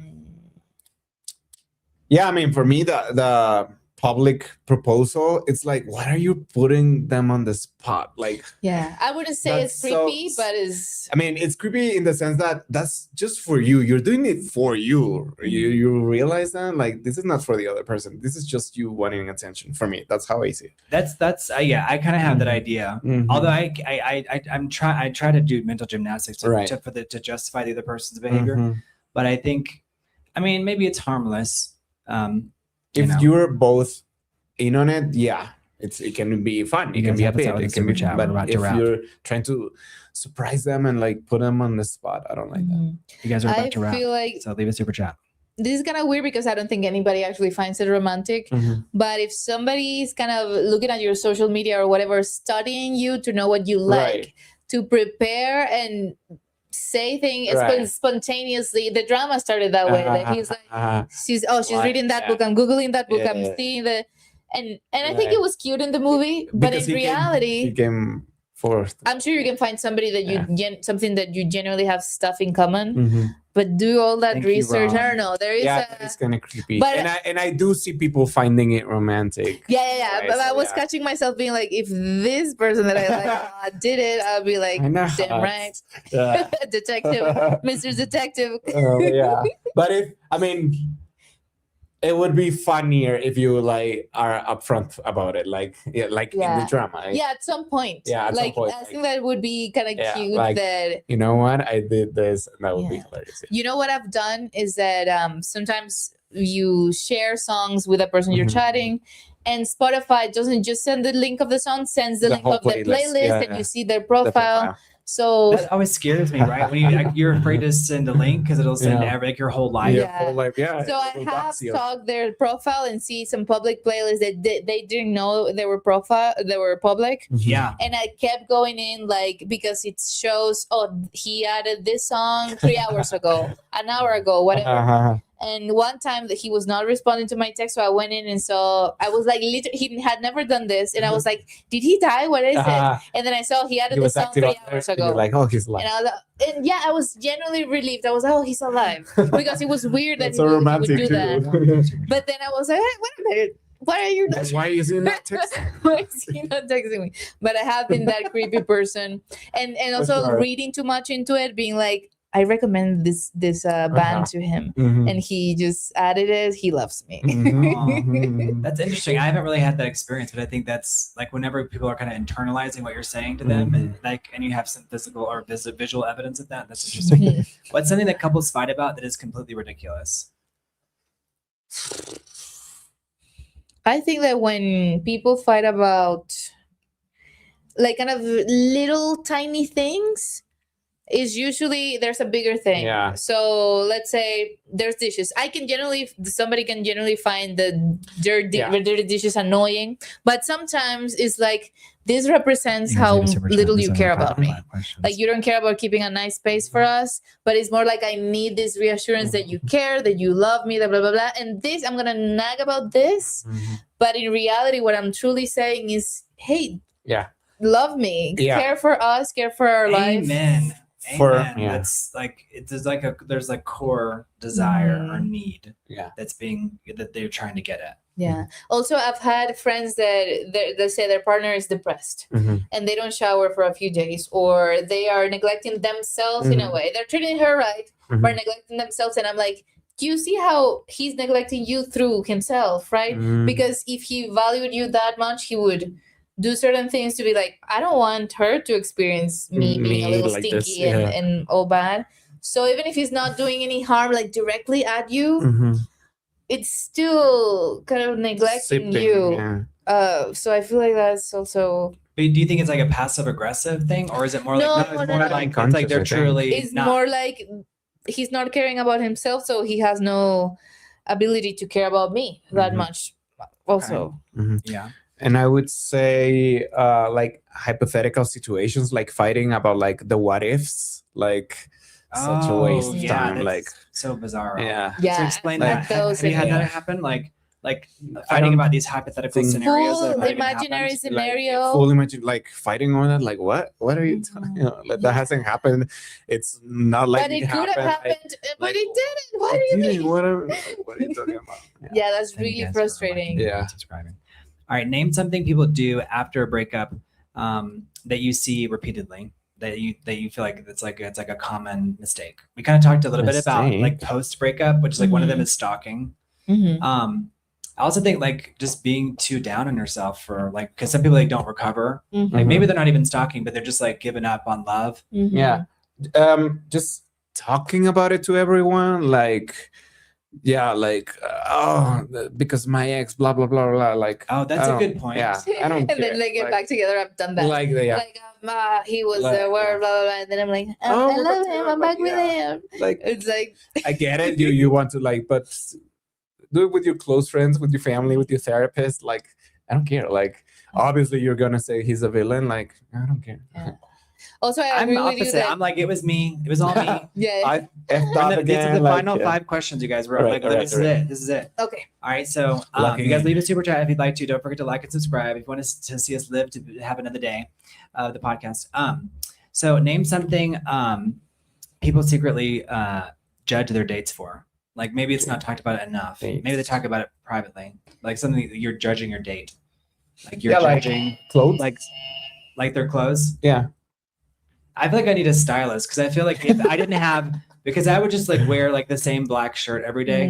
You know what I mean? If nobody was like, yeah, definitely. Like there's certain styles. I don't mind a plain look, even a little, that he didn't make a huge effort. But I hate way more when they're like their pants are weird or their shoes are like, there's a certain style that is like, oh, we're not the same kind of person at all. Those shoes are weird. Yes. Yeah. Just the skinny jeans. Yeah. 2026. I mean, people judge it, but I don't know if we talk about it. Secretly judge. Name something everyone should know before moving into together. Like something that people should know before they move in together. Because I do feel like living with someone, it's such a big deal. People they don't necessarily share like some details. Yeah, like your hygiene habits. Yeah, like how it's been a big topic of the night, like how hygiene. clean do you like your kitchen, your bathroom? Yeah. Okay, here's a fun fact. So I'm not on camera, so I don't care. But like I went to this conference like literally at the beginning of the 2000s, and it was like about like how bad like antiperspirant is for you. So like I've never worn it since because like I saw all these cases and I went and I looked them all up and it was all about like the side effects of it. Cancer. And it was like I was like, oh my gosh, like causing the worst like everything. And so like I almost never wear deodorant, but I'm not stinky. Do I stink? You can tell me. Not in my experience. Yeah, you can tell me. I don't care. But I tend to not wear it. Like, and that's I'm like, no, I'm going to be super walking or da da da da da. You know what I mean? But would that be a deal breaker for you? I don't know. If they're stinky as hell. Yeah. But I think if I'm smelly, it's not that they don't wear it. It's like, do you smell? And like what we were talking about. There's like smells that Rob, thank you. Rob said attractive to you. So if it's attractive to you, yeah, because I do have this joke of when you like somebody, you can sniff them after a workout. Just for sure. I think that's real. I think that's real. Like the stink is actually like attractive because it's like the pheromones. Yeah. All right, name something people mistake for love. It's not necessarily love, but they mistake it for love. I would say love. I feel like sometimes somebody looks great on paper and you don't have personal, intimate, subjective feelings of I love him, but it'd be like, oh my God, he would look great on my Instagram. We would look great together on a photo. And this aspirational, the excitement of I'm going to be seen with him, it's kind of an infatuation, and it's not love. It's like as an accessory. Using somebody as an accessory. And I feel like people can... And for me, I would say like control. Control can be seen as like, oh, he pays attention to me, but it can transform into like, no, he wants to control you. And you're like, it's so cute. He like wants to control. He tells everything me I what do. to wear. There is like, this looks better on me now. People do misinterpret red flags as like interest. Name something people often mistake for chemistry. Passion. Yeah, passion. What do you say is like the difference? Chemistry is like compatibility, like you're crazy much as they're crazy, and like passion is more like infatuation for me. Like it has its time limit for me. Like, and I think our job in a relationship is trying to like find ways to keep it going, but I think naturally dosify it. Yeah. Well, or find other ways to like get back to it. Like, I don't think it's easy, but that's interesting. Yeah, because passion and chemistry are not necessarily the same thing. Because one person may have passion, but it doesn't necessarily make chemistry. There's a it can be also one-sided. Like somebody can be so passionate. Chemistry needs both. Yeah, exactly. It's like, this conversation, we're vibing so much, but passion can just be like from a distance of I'm so passionate about like Beyonce. I'm infatuated and I'm very passionate. Right. All right. So name something that's technically not cheating, but would still upset you. And then there's one more after that. Name something that's technically... Thank you for being here, Gizmo. Love you. All right, name something that's technically not cheating, but it would still upset you. Like, related to what I said about laughing, but more like the emotional side of maybe he has a friend that he shares all of his deepest, like darkest emotions like with them and not with me. Yes. And it's like... Yeah, there are things that you're going to talk to your friends about that you don't necessarily want to share with your partner. But if it's like this deep conversation, I find that so romantic to share your deepest thoughts. I would be like, damn, why don't we have that? Do it with me, for sure. I wouldn't be like, remove it, but it would make me feel like, oh, I wish we had a little bit more here too. All right, name something you absolutely should discuss before becoming serious with someone. Children, marriage. I feel like the type of lifestyle we want to have, like day to day, how do we want it you guys can end on with your major thesis too. Like, what's your thesis on like relationships? And like, obviously it evolves as we move forward in life. But I think like something that's like, and I'll share mine too, but you guys keep going. I think that people look for what other people can bring to my life, and I like to think of like what I can bring to someone else's life. Like, what am I bringing to the table? That's, I mean, for me, is how I like to look at it. And talk about the essentials of.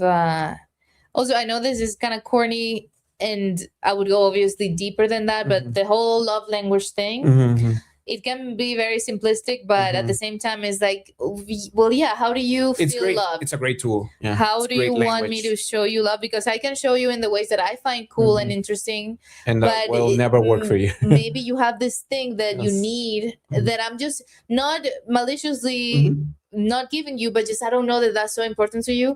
So I want to know those things. That's so real. That's so real. Like someone else may be doing something. Like I was showered with gifts, but that's not my love language at all. Yeah, that's what I'm talking about. Like really see how you can meet the other person where they like. Amen. Yeah. Yes. What's y'all's love language? Too. Oh, mine is words of affirmation. I'm all about conversation, talking, going deep, philosophizing with my partner, blah blah.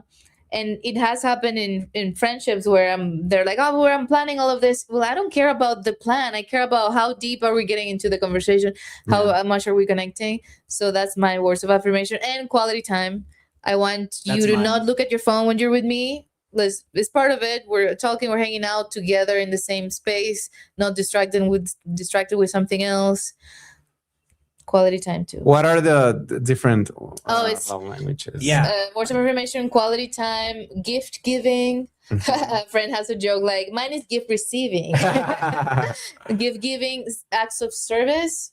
I think I'll help you. Touch, and physical touch. But acts of service is a good one. So I think words of affirmation, service time. For me, like and physical touch. Yeah, like really like taking care of people. I like that. Yeah. I don't do that at all. I feel like if I had a boyfriend that needed that from me, like, you need to clean or cook for me or help me in these ways, I'm so useless in that sense. I'd be like, appreciate that I'm very entertaining. Yes, please see this as my ultimate love. Yeah. This is my I have a question. So like, what is something that out of your relationships that you feel like the one need, like when you go to bed at night, you're like, this is one need I'm not getting out of this relationship. Like, it's like, you like kind of clock it in your mind and you're like, it could mean that maybe you're too needy, or it's like a legitimate need. But is there anything that you're like, I need more of this thing? This sounds shallow, but compliments. Like there was a point where, I was like, you're not telling me how cool and awesome I am. And I need that. That was the words of affirmation thing. But to feel appreciated, I need that. Just kind of feed that every day. Gives me energy to know that my presence in somebody's life is meaningful. And not just, you're cute, like you're smart, you're funny. Oh, like the whole dimension of me. To feel that I'm appreciated. Because you're like, I've been working on this for a while. Like this is like, it's a good package. Yeah, I agree. You got it going on. Yeah, Thank you. Like that movie, She's All That. With was it Jennifer? Well, no, they look like a great movie too. I mean, maybe not necessarily compliments, but feeling appreciated with like, oh, I saw this and I thought of you, like that kind of thing. That goes a long way for me. All right, so did we decide what your love languages are as we head out? I think acts of services for me. Words of affirmation. Okay, and mine's what was yours? Time one. What? Sorry, quality time? It's quality time. So like even this, it means like I think that y'all are amazing, and I'm like trying to like make it like show everyone else too. Right. Does that make sense? Yes. Like it's literally that's what it is. So when I have to like boil it down, like what is it? And like it's really me like saying like they're amazing, y'all look right. So it's like that is my love language at the end of the day, because it's like it's so like nothing I think is more important to me. But I think, like Herman, I think his is acts of service, because that's very much a thing, and gift giving. But for me, it's like, I mean, I can be in a relationship and I can not get one gift. I don't care about gifts. Like, I don't think it's okay to care about gifts. And it was cute. I'm not. I started appreciating in the last one, like little things, especially because one example might sound silly, but I appreciate it so much. I told him in passing, I love always warm light. Yeah. I hate the cold. I'm the same way. I need it to be warm and cozy. And suddenly he changed all of the light bulbs in his apartment to the warm light. That's more of an act of service, I think, than a gift. But yeah, exactly. It's kind of like a little bit of both. And I was like, oh my God, this level of detail of he's listening to me. Means he's paying attention. I was like, this is amazing. Yeah, I get that. But like just like gifts, like on anniversaries or like birthdays, like I don't care. That can be nice. Yeah. He bought a PlayStation. And I told him, we should play some video games. I'm bored. Yeah. Buy a PlayStation. Also bought a very expensive like camera for us to shoot like and we sketches took and stuff. advantage of that. And we took and I did advantage. appreciate that. I mean, love language. So In is that it, way. we all benefit Yes, from we that all love benefited language. are from you that, so, yeah. technical? Do you know what it is, or do you still have it, that camera? No, in that sense, it wasn't actually a gift because we broke up and he kept. Yeah. But Yeah. He bought it to for be me. used for you. I mean, he used Yeah. it. You made Yeah. stuff with it. Still And at out the there. end, he was like, "You can take it." And I was like, "No, it's too expensive. You have Healthy it." boundaries. Yeah. So there's something cute about that I started appreciating there. But in general, I don't care that much. What? Okay, you guys, if you want to leave a super chat, now's the time because this is it. So what is something that when you go to bed at night, what are your last thoughts like as you're going to sleep? Because I'm always thinking about like, how do I improve or da da da da da. I think self-love is important too. And I think maybe, I don't know, I don't look at the social media stuff because I know there's crazy stuff on there that's like maybe like, no, you need to change. Mhm. You know what I mean? But what are your last thoughts of the day?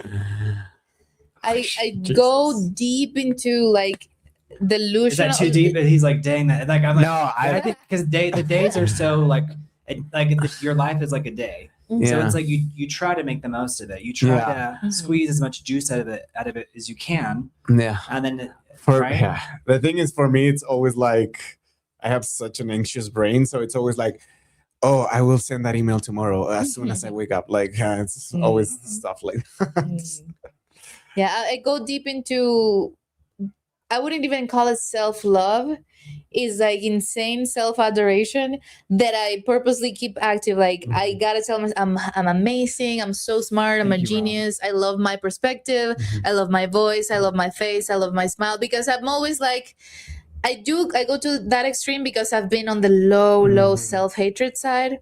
So I know my brain already has a lot of that, and I need to compensate with extreme forms of self-love to be like, I only get to be Saidi in this life, and I better love the vehicle that I am. I am spiritual, so I believe in. I'm a soul. I'm basically merged with God in the end. I'm spirit, but in this life, I'm Saidi, and I better appreciate the vehicle that is Saidi. So every night I'm like, I'm amazing, and I try to go to sleep with that vibe. Yeah, that's a good vibe. Yeah, when I do catch myself like being anxious, like I do like try to practice like forgiveness for myself and like say like maybe not like, oh, you're amazing, because I don't think it feels embarrassing. I don't think I do that. I should probably, but why does it feel embarrassing real quick? It feels because when you haven't practiced it feels like, oh, I'm being ridiculous. And also, and people can tell you that if you out loud say I'm amazing, people would make fun of you around you. Right, like, where she thinks she people is. are uncomfortable with you don't have to say it to people. I do. But you don't have to publicly, but internally it takes time to get used to it. But it's really new neural pathways. You've practiced you have the to like cut them out because they don't naturally criticism is ingrained, and you and at first it's going to be so uncomfortable. But I do try, like I practice forgiveness with myself. I say to myself, no, you're okay, you're not a villain. This may have happened, but you had your reasons, and everyone's gonna be a villain in someone else's story, like that kind of thing. I do. Nobody's mad at you. No. Or they can be mad at you, but there's nothing you can do about it. So I try to practice that. Letting go of the illusion of control. Letting go of control. What about you? All right, guys, this is amazing. Was it? I think that was great. Every time I start these, I'm always like, is this gonna work? And I feel like life, it's like the discovery of life. You guys like this format? You guys let us know in the chat if you like it. Don't forget to thank you leave for a showing comment, up, subscribe. You know, your comments are like validating for us, right? Yeah, for sure. People are like, they love the lighting, or they love the design, or they love our, the amazing host. They were like, you look younger than. Oh yeah, we saw that. I didn't have time to acknowledge that, but I saw that, and thank you for that. Yes. Yeah, absolutely. I'm gonna think about that tonight. That's gonna be my last thought. So thank you. This was relieving for me because like not being on camera, I think can help too. Because I'm not like Yeah. And I was moving your camera around. I was like making sure. It's kind of a funny dance. But you guys, thank you for being here. This is so much fun. Thank you guys. It's nice to live out loud. Yeah. Thank you. I'm glad you like the format, Keith. You guys, if you have any notes, you can leave it on the video. Please do. Let us know, because you guys are our co-producers. That's why we do it live. You really are. Because we really value your feedback, because you are the biggest part of the show. Thank you, Brent, Keith. where's your camera? House, David, always. my camera's off today. Thank you, Keith. He says, I think you missed my question quite a while ago. I If saw Step that. Donkey doesn't already have a name, can I name him Burrito? Burrito, yes. Oh my gosh, yes. That's beautiful. He's there. Here he is, and he we is. just christened him as Burrito. That's right. Burrito. Keith, that's his new name, Burrito. I love it. Thank you. Thank you for guys. that. You guys are amazing. All right, next time I'll have my camera on. Don't worry, guys. Love you guys. You guys have a great night. Have a everybody. great weekend. Remember to love yourself. Love yourself You first. guys go share this stream with someone. I know someone who needs information advice. Knows that no one has it all figured out. Nobody. But we're all getting there. We're all learning. All right, love yourself, guys. Bye. Thank you. Bye, Rob. Bye, Keith PBS. Bye, John Scott. Bye, David Young. Bye, everybody. We love you guys. Bye, Gizmo.